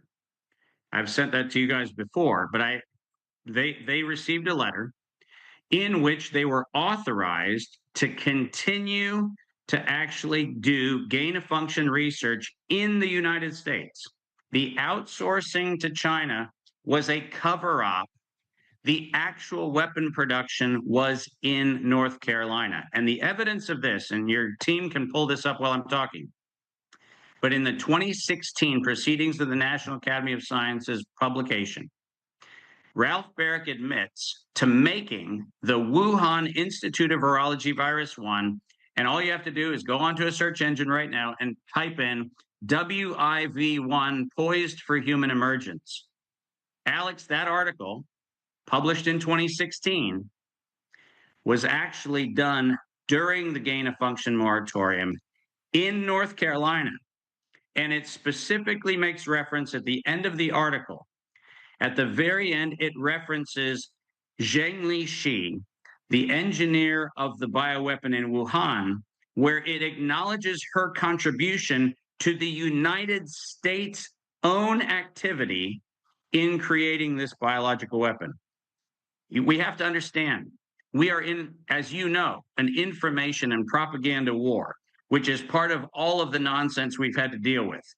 And the fact of the matter is, even Elon's announcement of the Wuhan $53 million is part of still the smokescreen, because the fire is in our country.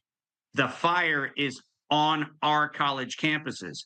And when we have a United States of America university at UNC Chapel Hill thanking the biological weapons architect from China, thank you, Dr. Zhengli Shi of the Wuhan Institute of Virology, for access to the COV sequences for WIV1 spike proteins. Listen, ladies and gentlemen, this is a $500 million that taxpayers had spent so that we would create a lethal weapon to inject into the bodies of Americans and to inject into bodies of people around the world. And sir, you've hammered this for 5 years and been totally, Dr. Martin, you've been proven totally right. I'm glad you're going back over this and saying it's breaking now in public consciousness that it was man-made and all the rest of it, but you're saying it needs to be understood. It's on record. It came from here. So I'm asking the bigger question, because I was covering this back in 2015 when it was a big scandal. They were creating weaponized stuff there at Chapel Hill. And so were you. My question is, it's hiding in plain view. What is the real end game, and how is it going for them? And then what do we do?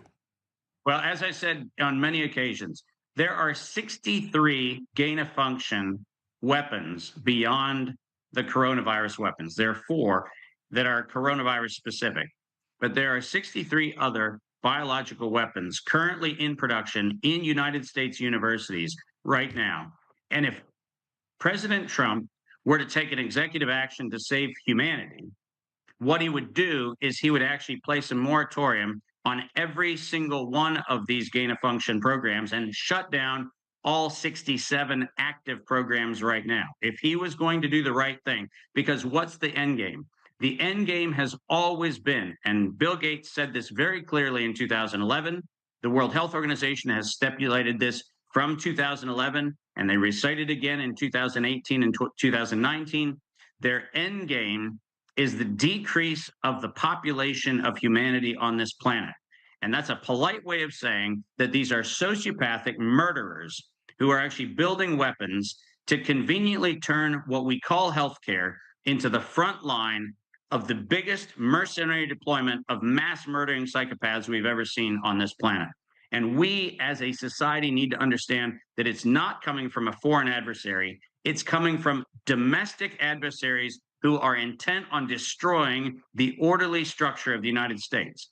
And every single person who's been lamenting this action that's being taken by DOGE and these actions taken by the executive orders that President Trump have issued over the last 14 days, every single person protesting that is actually celebrating the genocide of not only America, but the values for which this country was first established.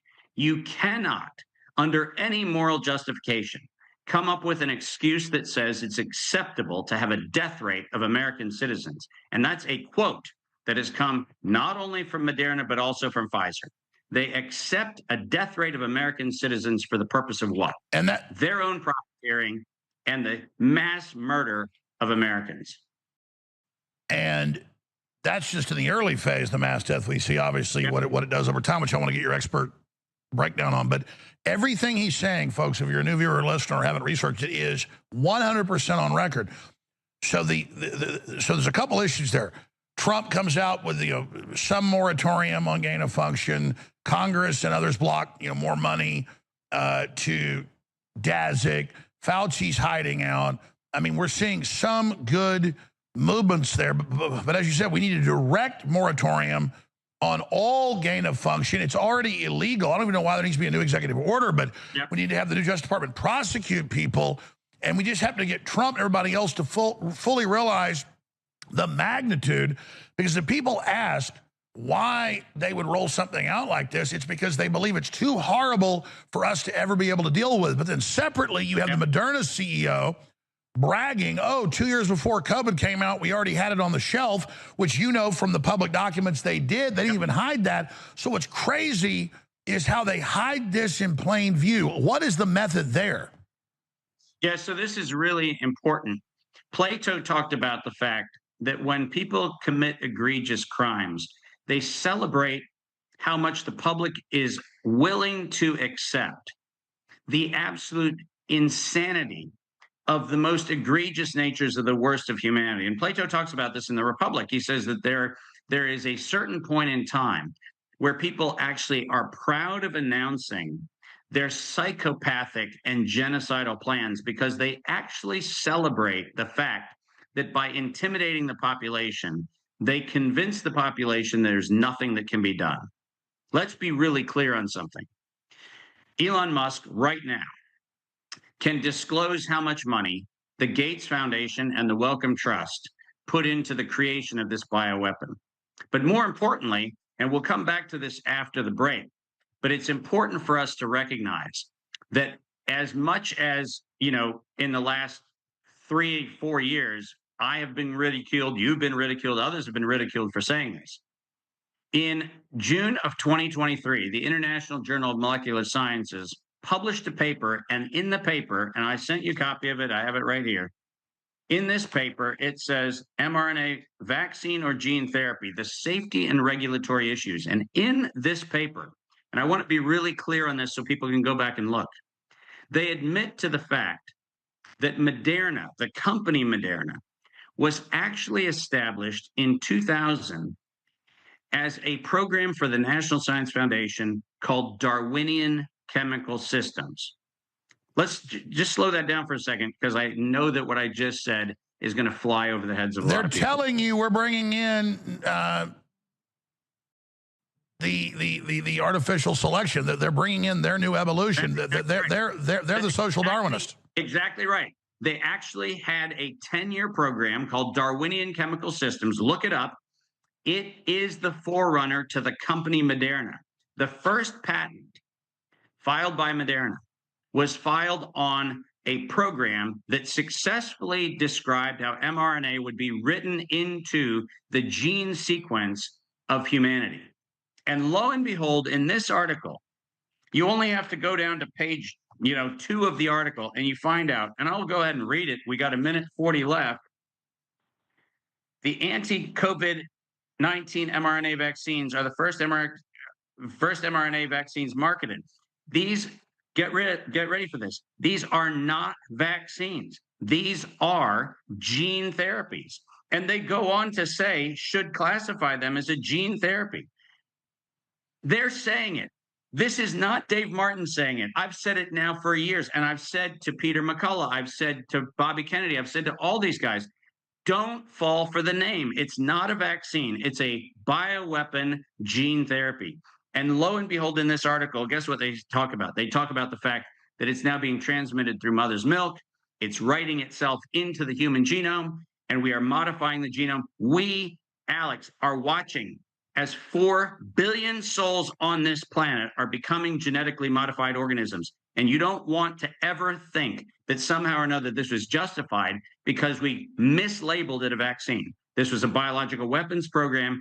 It was administered to the general population. And now we have 3.5 or 4 billion genetically modified organisms who are actually facing an existential threat. And that was done with intent. And notice they began changing the definition in the last 6 years, right before and then during, from the classic definition of a vaccine to what it is, just something they put in your body. I mean, this is a hack of humanity. It's their hostile, globalist, corporate takeover of the human genome, literally raping us, declaring their ownership of us, and then corrupting the entire medical system, knowing that once they launched this, most of the medical system, when they found out the truth, would join them. The final battle is coming up towards the end of next month. Federal court's going to decide whether we get sold to the Bloomberg Group or whether they let patriots buy InfoWars and we continue on. But regardless, the final run, potentially, of X2 that is so incredible, the purest, best atomic iodine out there, has just come in at InfoWarsStore.com for 25% off. This could be your last chance to get X2, but regardless, fans love it. It's back in, so you can get it. And for those that haven't tried it, get your X2 now, right now, at InfoWarsStore.com. Every order that comes in will be shipped out regardless. We're not getting shut down for at least a month, so this is your last chance to get X2 at InfoWarsStore.com. X2 is one of the most amazing products, if not the most amazing, we've ever had at InfoWars. It's been a fan favorite for 12 years. So stock up now on what could be your last chance to get the legendary X2 at InfoWarsStore.com.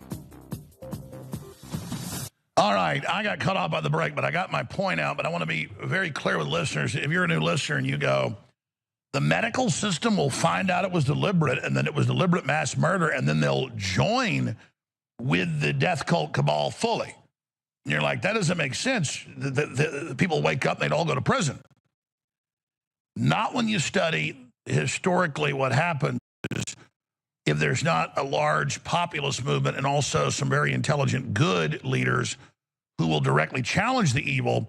When a whole system and a medical system and a corporate system worldwide and a regulatory systems get manipulated into something really horrible, they tend institutionally to cover it up. And then once you've covered up a mass murder like this, well, now you're fully corrupted. So if you study the psychology of these Machiavellian types and these psychopaths, I mean, put up a photo here of Hotez, who is on record Fauci's mini-me, which is hard to believe. They're like Russian dolls. You know, one's like 5 feet tall, the other's 4 feet tall. I'm not knocking those are short, but both of those men, by their actions and behaviors, are death cult priests. They are eugenicists. They are liars. They are frauds. They're still on TV saying the shot totally protects you and is wonderful and is good for you. When on record, before they rolled it out, they knew it erased your immune system. So, and look at them. They're little punks. They have a chip on their shoulder. They're passive-aggressive, psychotic killers who have put themselves on the top of the food chain through social Darwinism. Look it up. 130 years ago, the big rich robber barons of the UK, the US and Europe, were being opposed by populist movements. And they created, Darwinism, we're social Darwinists. Anything we do, vicious or evil, the people deserve. And it's our right to kill and poison and murder because that's how the universe works. And it's not exploitive, it's beautiful. And so we're God and you're not. And so now they're, like a pimp will brand his girls on their ass with a brand.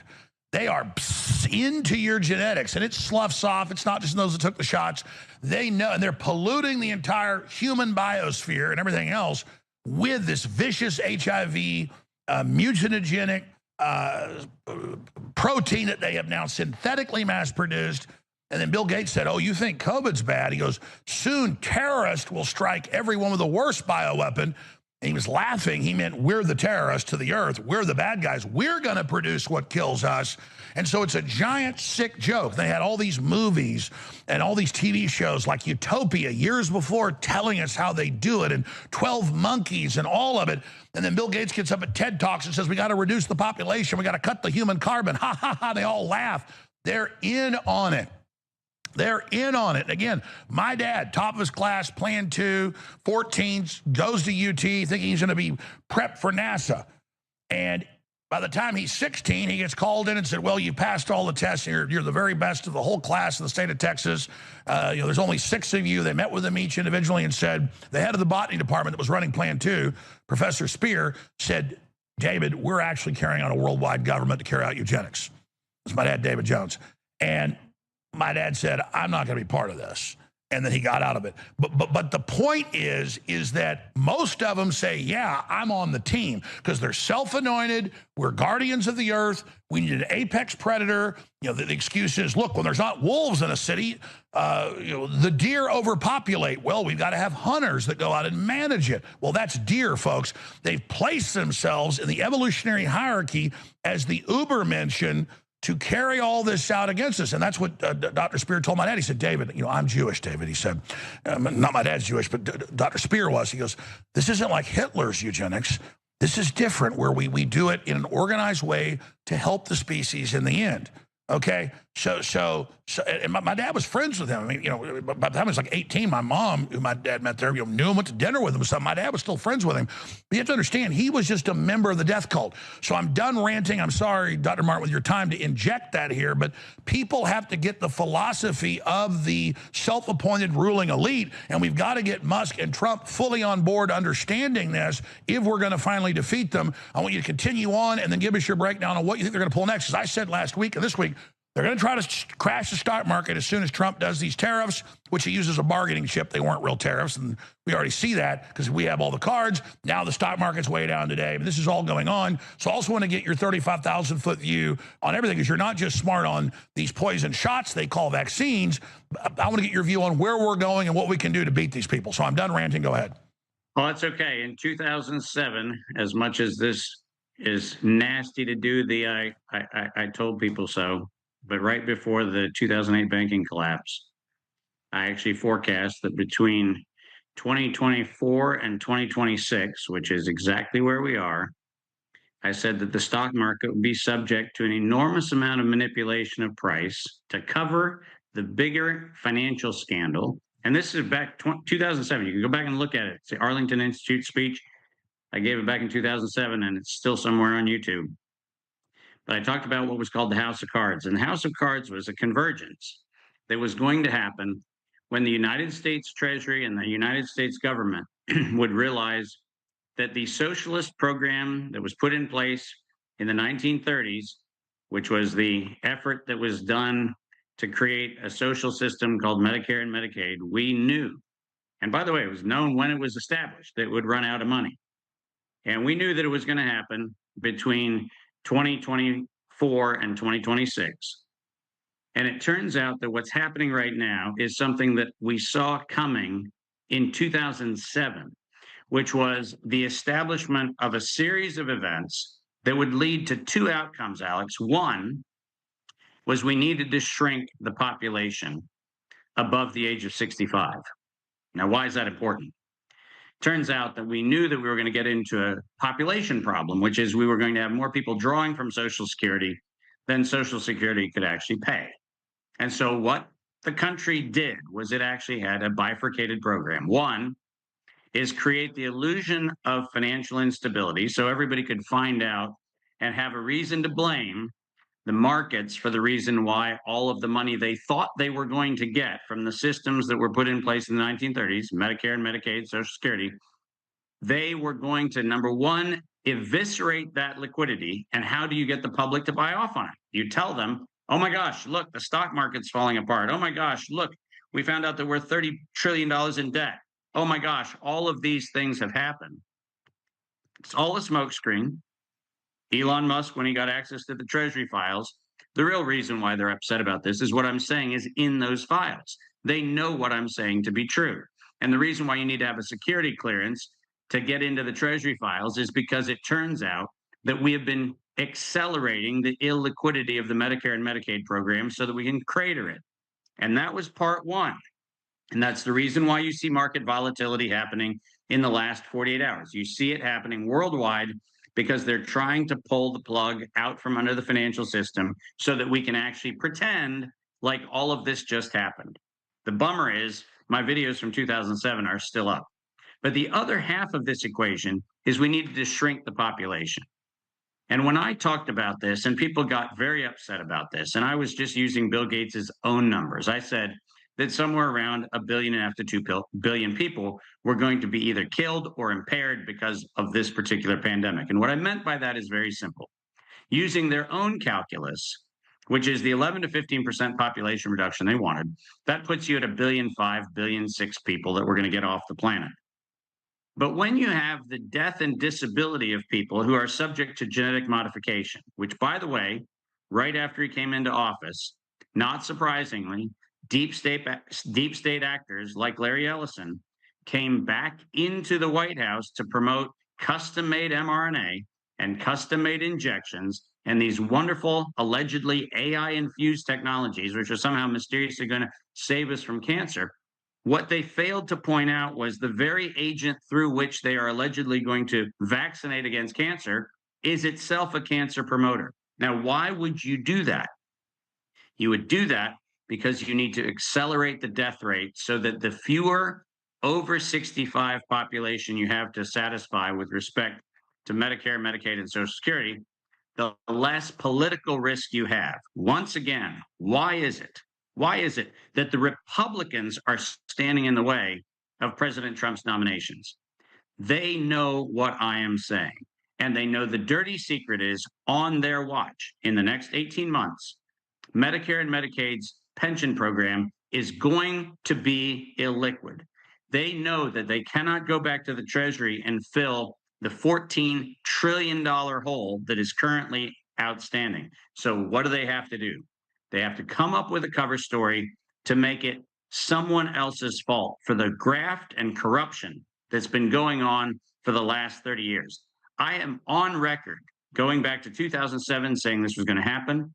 Inside of that record, it is abundantly clear that they are actively pursuing a strategy of eviscerating the financial markets and literally killing off people so we limit the number of beneficiaries. Remember that beginning in 2012 and 2013, we knew that the Social Security program was insolvent. Not kind of insolvent, absolutely insolvent. And we know that there's something far worse. And this is the piece that people don't understand about the China leverage that's going on right now. China, in its foreign investment policy, became the purchaser of U.S. treasuries. And over the last 10 years, has been shrinking the duration of their treasury holdings to undermine the U.S. economy.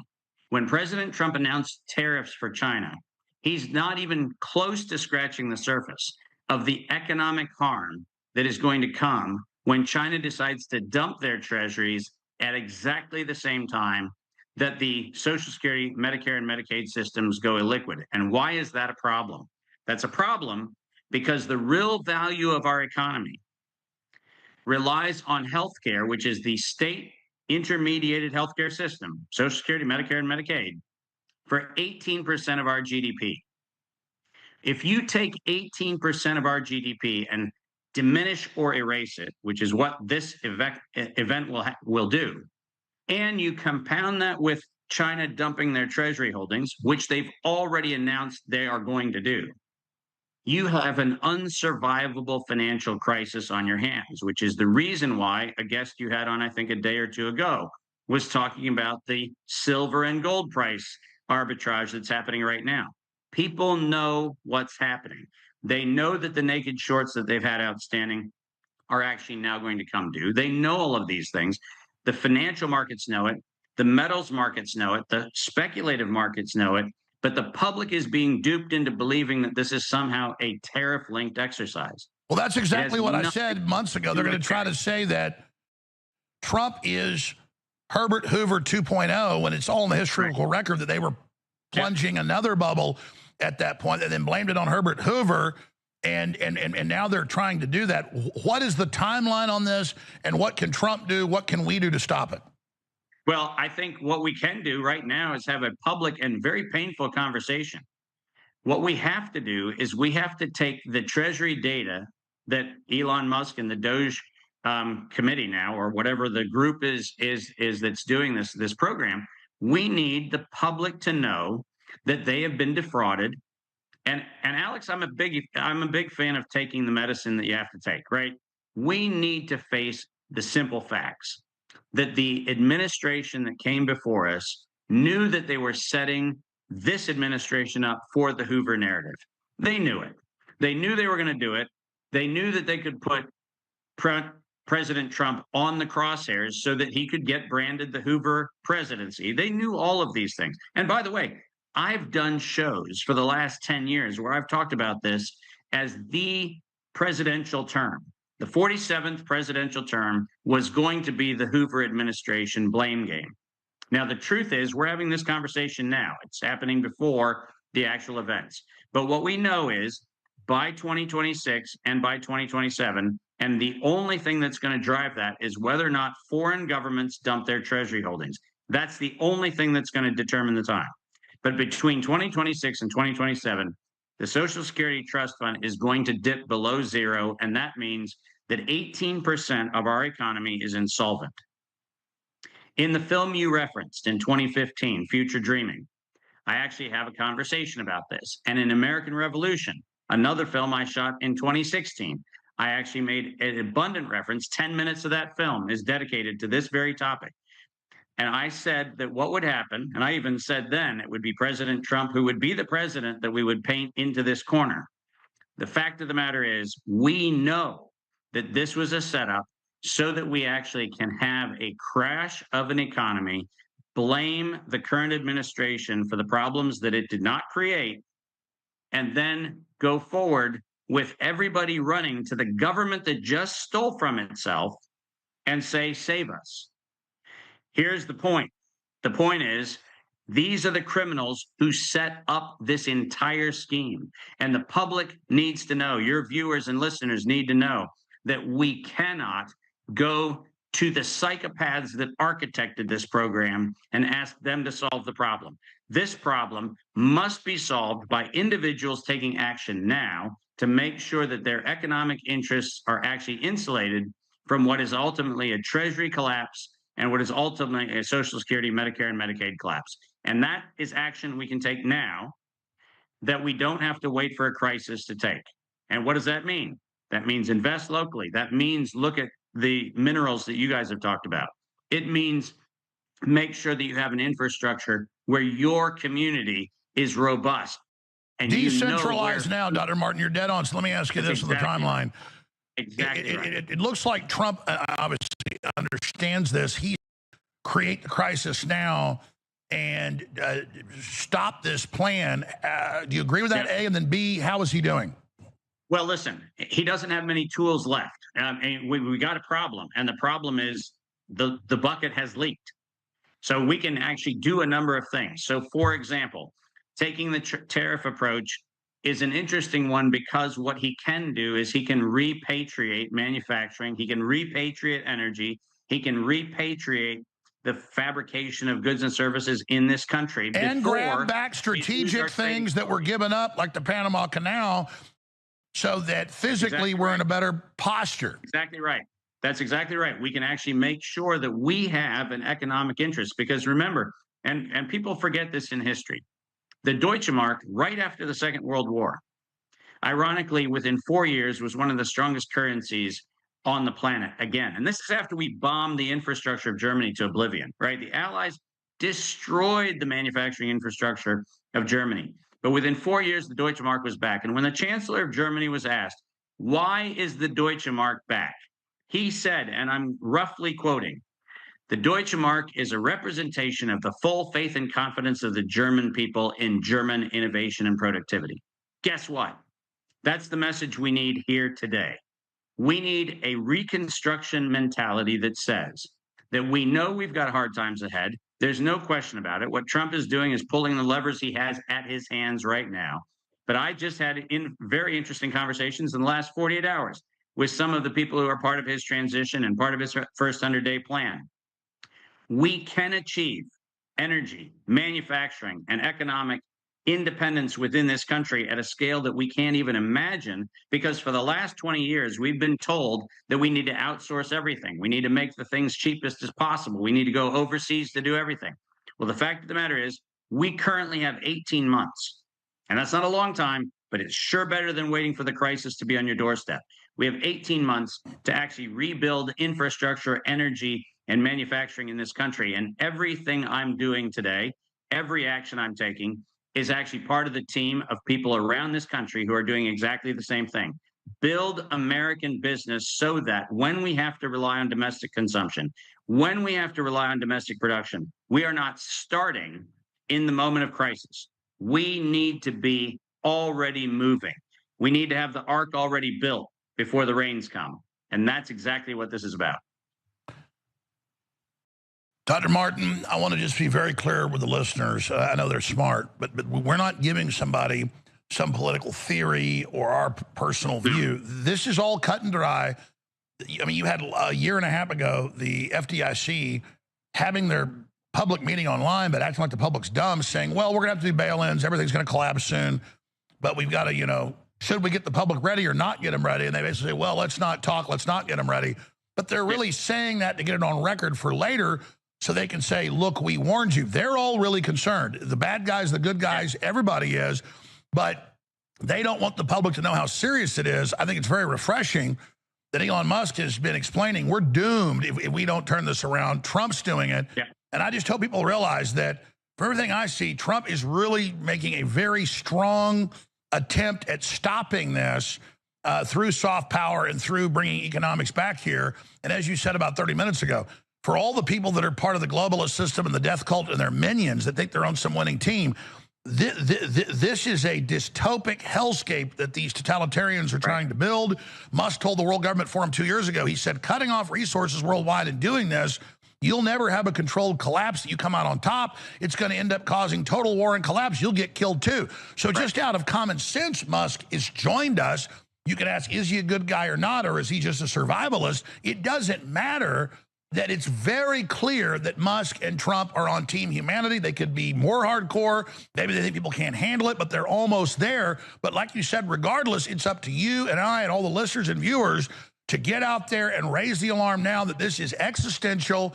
This is end of the line. This is the fourth turning. It's going down right now. This is not a game. And I personally feel the responsibility so strong now after being on air almost 31 years that I'll be honest, people, I've never felt feelings like this. This is so intense and just at a cellular level, not just intellectually, you can feel it. And it is a intense feeling of we need to mobilize. I mean, this is everything. Yeah. This isn't just some side issue. This is everything.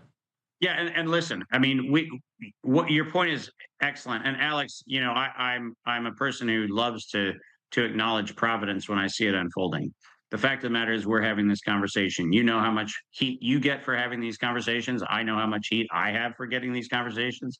At the end of the day, it doesn't matter. This is about the future of humanity. And when we have a conversation that says we are going to promote, very clearly, we're going to promote an organic form of humanity, meaning not genetically modified. We're going to promote a humanity that understands the value of industry and labor so that we actually have honest, value for honest work. These are things that are not difficult principles. We have been conditioned to accept a narrative that says that performance doesn't matter. It's all about the criteria that you decide to self-select into, whether it's race or gender or anything else. We have been sold a bill of goods. I spent last week at the other end of a crane with blocking and tackling and moving heavy equipment into facilities that I'm building right now to produce energy here in the United States.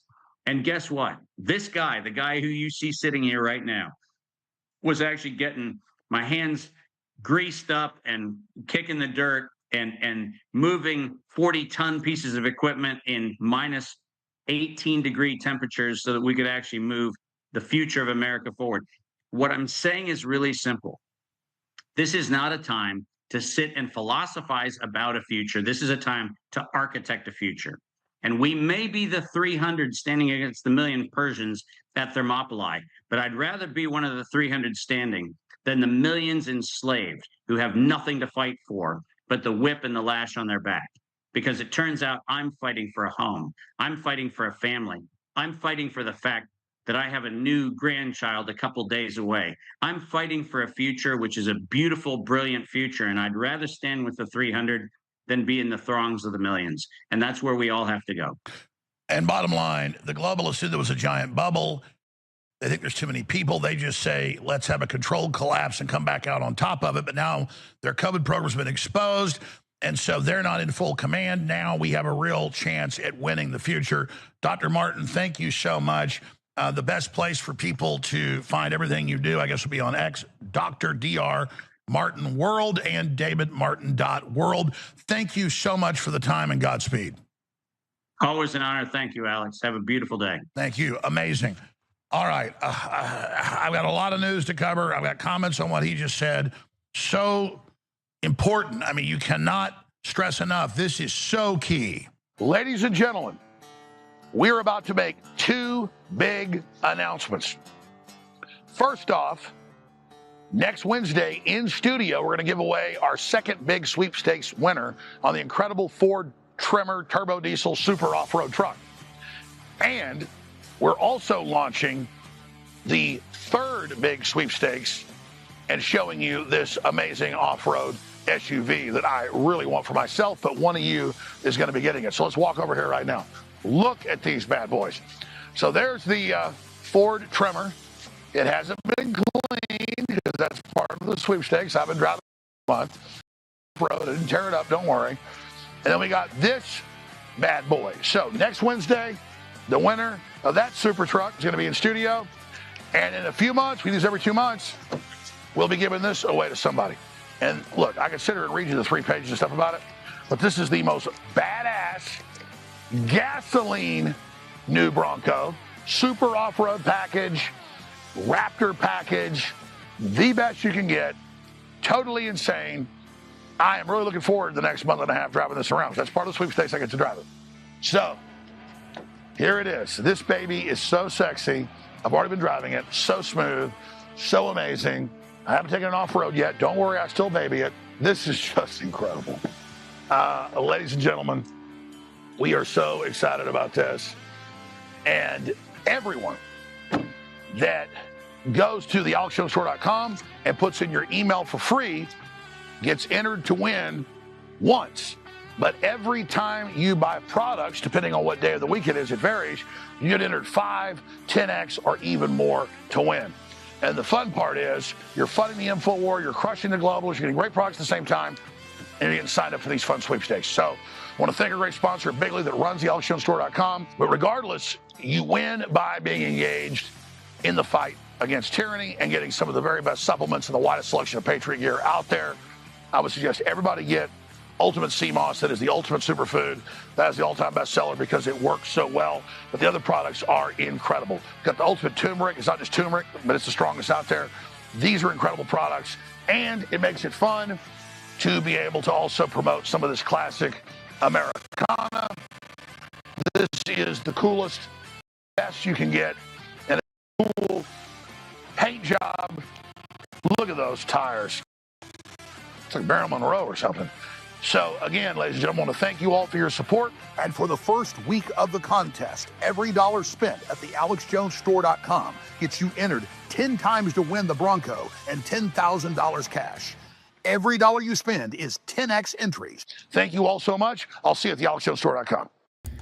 All right, guys. So yeah, I know it takes you a bit in a different direction, but I don't think it's stuff to be concerned about. I think Trump really has control of this. I think he's going to do it fast, sweep through things, and by March, when we do the State of the Union, I think it's going to be incredible, the position we find ourselves in, and especially when his other picks get confirmed. Kash Patel, Robert F. Kennedy Jr., Tulsi Gabbard.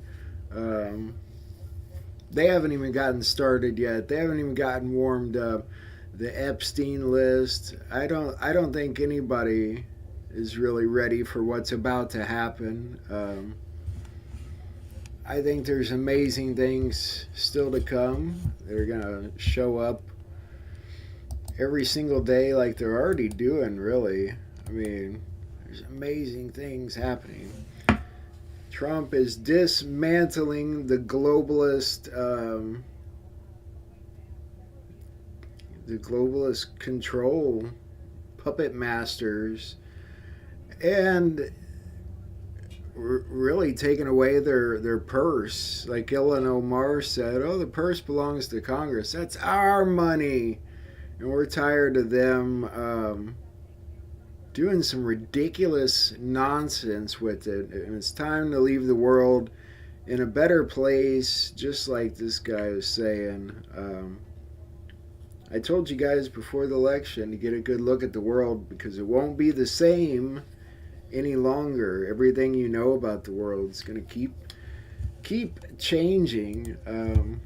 There's one more video I want to show before we go, and it's not because I like to get on these goofy conspiracy theories, but it's actually just a Kid teaches video. flat Earth. Guess what we learned today at school? What did you learn? We learned about how the Earth went around the sun.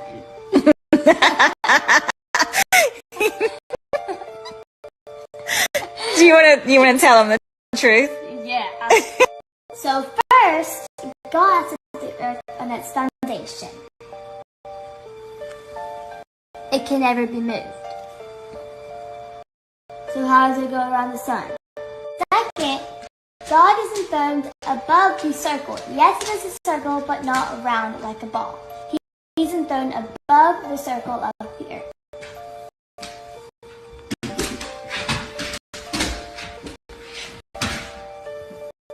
Third, in Revelations, it says that there are four corners of the earth.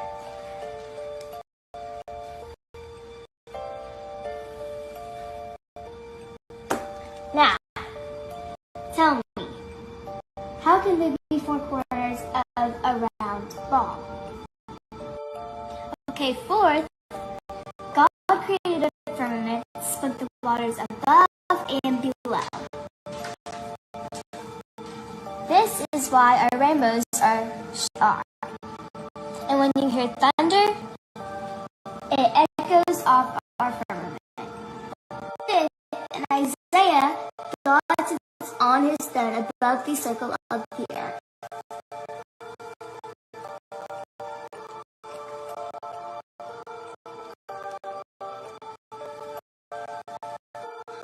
Also, God set the sun. It's going all glitchy, isn't it? God, I don't know what's wrong with this system. My computer can't take much more, guys. I know I love doing these broadcasts with you, even with my standard definition crappy camera and microphone, but my computer's the core of it, and it's outdated, it's old, it's getting slow, and it's making these broadcasts more and more difficult. So hopefully I can replace it one day. Otherwise, the future of Patriot News broadcasting is at jeopardy. It's really hanging on by a thread, and I apologize for the technical difficulties earlier today. It was a crap show. We should have been on the air an hour or two earlier than we ended up being on the air. But we'll just keep trying. I mean, I don't know.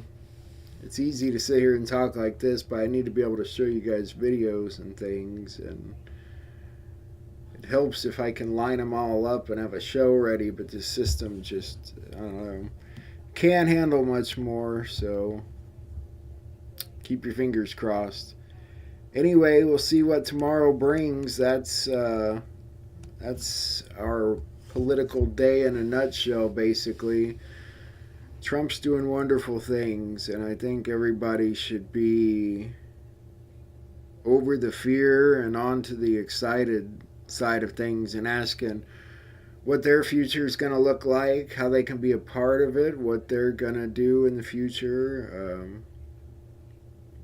we're going to be looking at a much, much, much different world than we live in right now.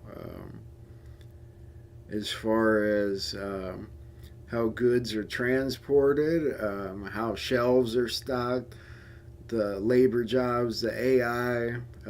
It's a big transition into this AI stuff, but I think if anyone knows how to do it right, it's Elon Musk, and I'm happy to see them cleaning up the IRS. And all I can say is don't listen to the backlash out there, because the deep staters, the globalists, are going to keep whining and crying as they fall to pieces. They're trying to hang on, but there's nothing left to hang on to for them. It's as good as over. That being said, I'm going to let you guys go. I will see you sometime tomorrow, and we will see what tomorrow brings. Hopefully 2 or 3 new executive orders, some dismantling, a little sweeping up, find a couple million here, a few billion there, some tariffs here, some tariffs there.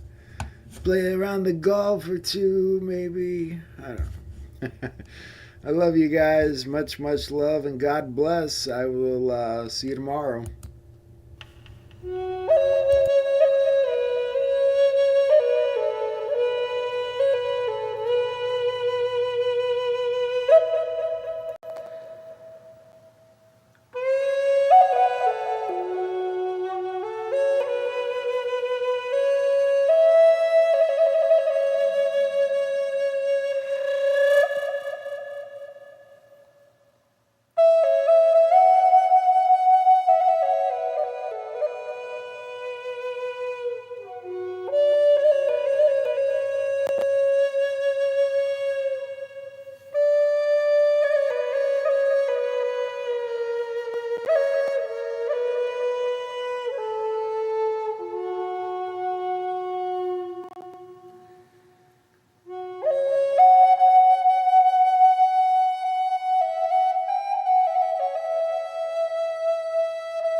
she's singing. Ooh, baby, ooh, say ooh.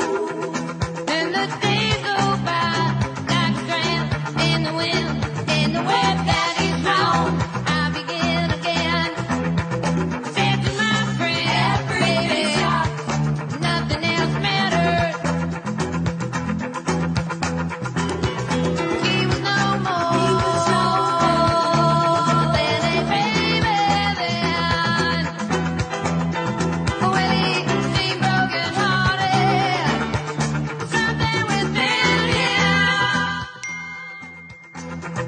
But the moment that I first laid eyes on him, all alone on the edge of 17, just like the white ring does, sing songs and she's singing. Ooh, baby, ooh, said ooh.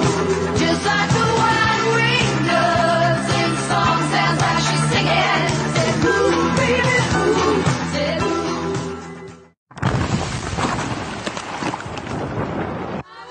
Born with an angel desire to be on the edge of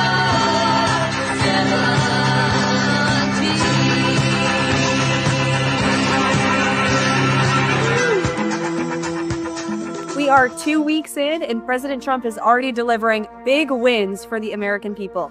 Let's go through the facts. On the border, President Trump declared a national emergency, deployed the military, ended catch and release, and reinstated Remain in Mexico. And already, illegal crossings are down 95%. We are resuming construction of the border wall, and Colombia's president is now offering his own plane for deportation of illegal Colombian immigrants. On the economy and energy, President Trump unleashed American energy, declared a national energy emergency, and killed Joe Biden's radical electric vehicle mandate. Wall Street is booming, AI investments skyrocketed to $500 billion, and there's $20 billion flowing into U.S. data centers across our country. President Trump is restoring law and order. He labeled the drug cartels as foreign terrorist organizations, and he is deporting criminal illegal aliens, and he signed the Laken Riley Act into law. Draining the swamp, President Trump signed more than 45 executive orders. DEI has been purged from the government and our military, and lazy federal workers have been ordered back to the office. And when it comes to free speech and transparency, President Trump took 12 times more press questions than Joe Biden did in a week, reinstated 440 silenced journalists to the press room, and ended government censorship. Promises made, promises kept, and we're just getting started. There's a new sheriff in town. His name's Giant Law.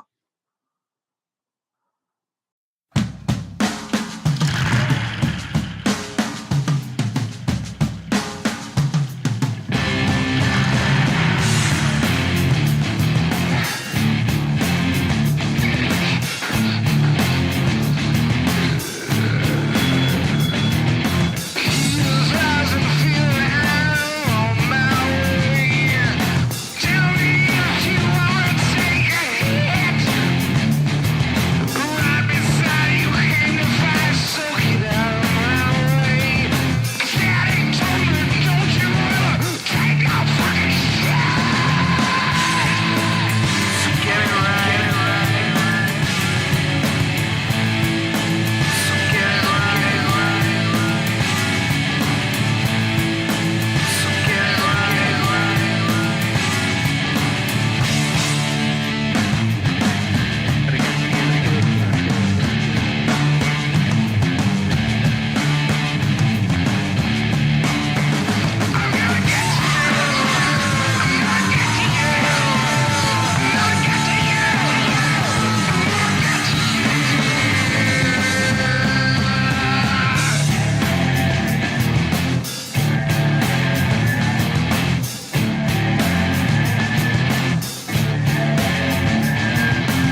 told you today is the tip of the iceberg.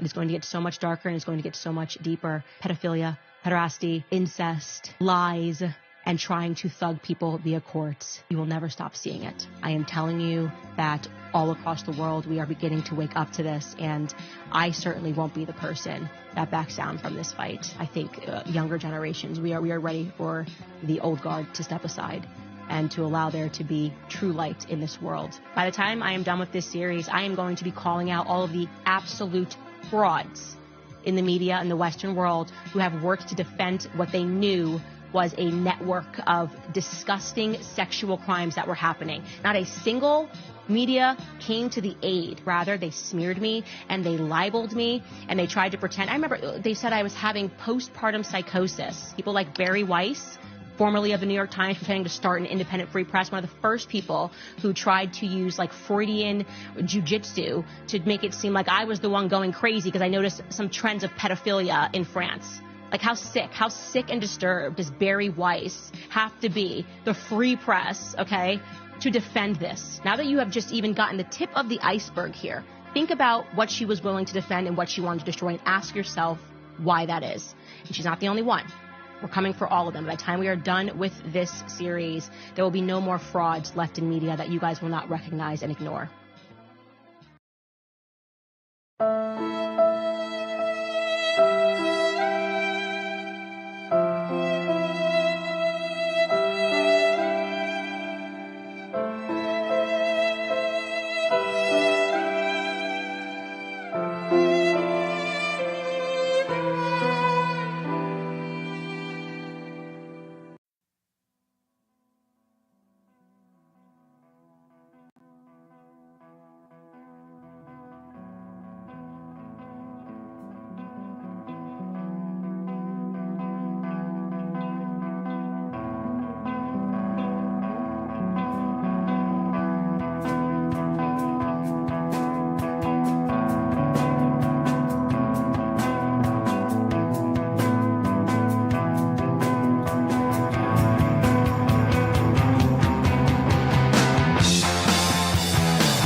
Trump is not messing around, and he's no longer going to allow America to be a dumping ground for illegal criminals from nations all over this world. And so El Salvador has not just agreed to the repatriation of their own citizens, but also illegal criminals from other nations who will then be sent to their prisons. Venezuela as well has agreed to repatriation flights, and Colombia also agreed to cooperate with the repatriation of illegal Colombian nationals that we have found in the interior of our country. And I can also confirm that today, the first flights from the United States to Guantanamo Bay with illegal migrants are underway. Also know this is just the beginning.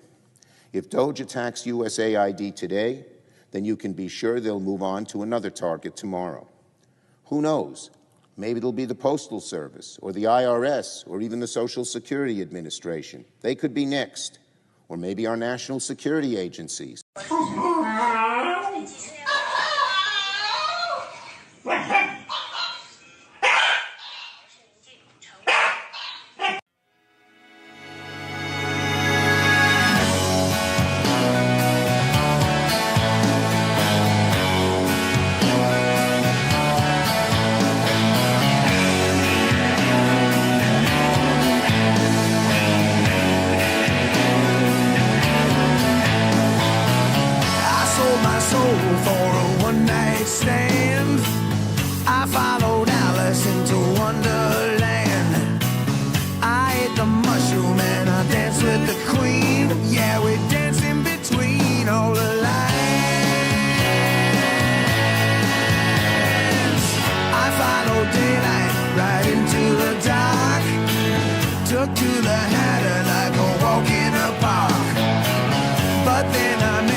Want to change the world?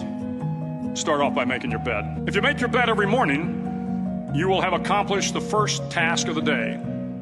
It will give you a small sense of pride, and it will encourage you to do another task, and another, and another. And by the end of the day, that one task completed will have turned into many tasks completed.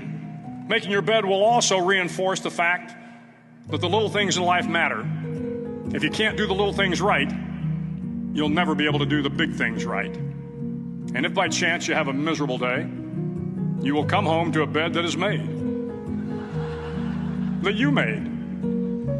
And a made bed gives you encouragement that tomorrow will be better.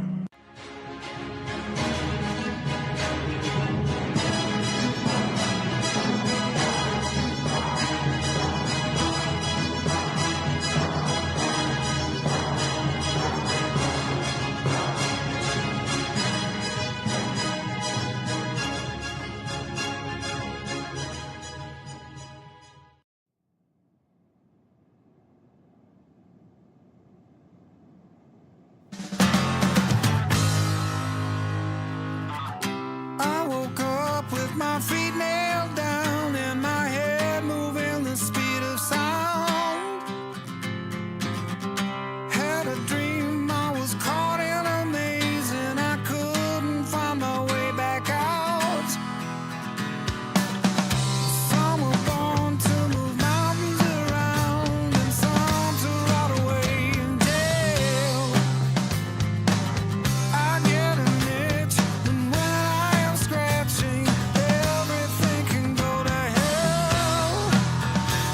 And how far is halfway there? I didn't see you on the trail now. You almost become good enough. Should a good life be so hard won? Is that what our dreams have become?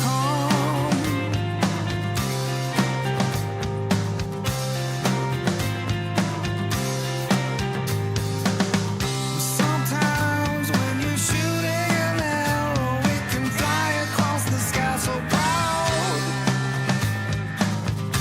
I would go all the way to the sun if I didn't have to come back down. And how far is halfway there? I didn't see you on the trail now. It almost become good enough. Should a good life be so hard won? Is that what our dreams have become?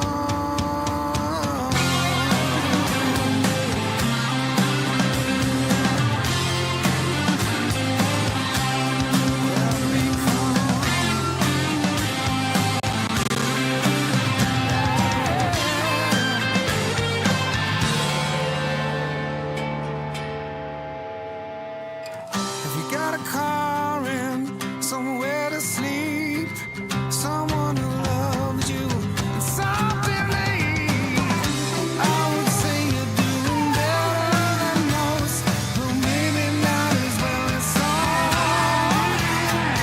And how far is halfway there?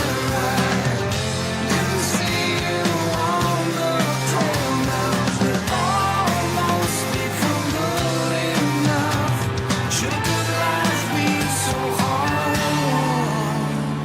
Is that what our dreams have become? Is that what our dreams have become?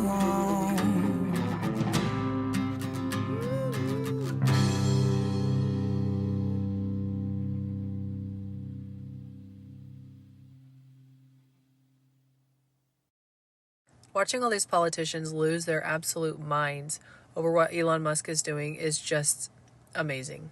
Honestly, there's all these politicians I've never even heard of who are coming out angry about what Elon's doing. And in my opinion, they're just telling on themselves.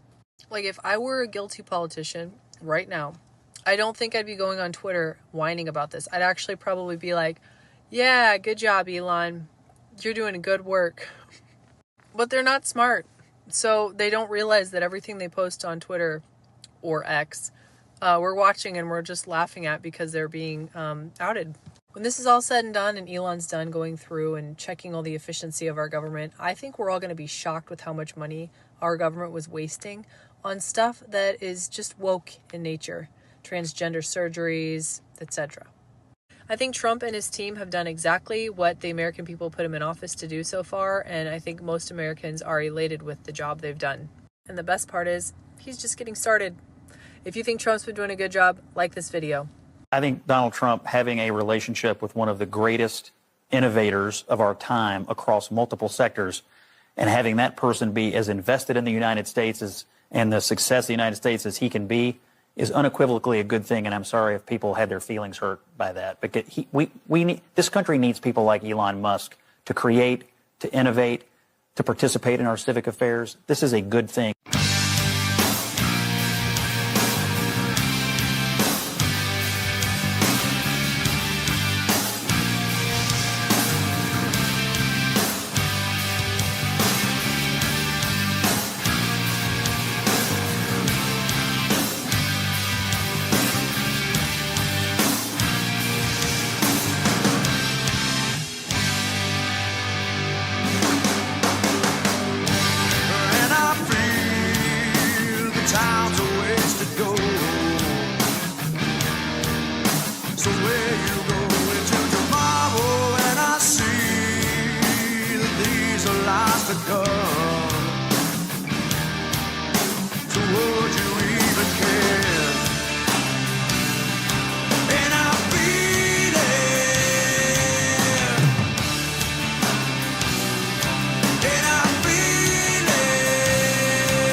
Time, waiting for tomorrow, but you're finding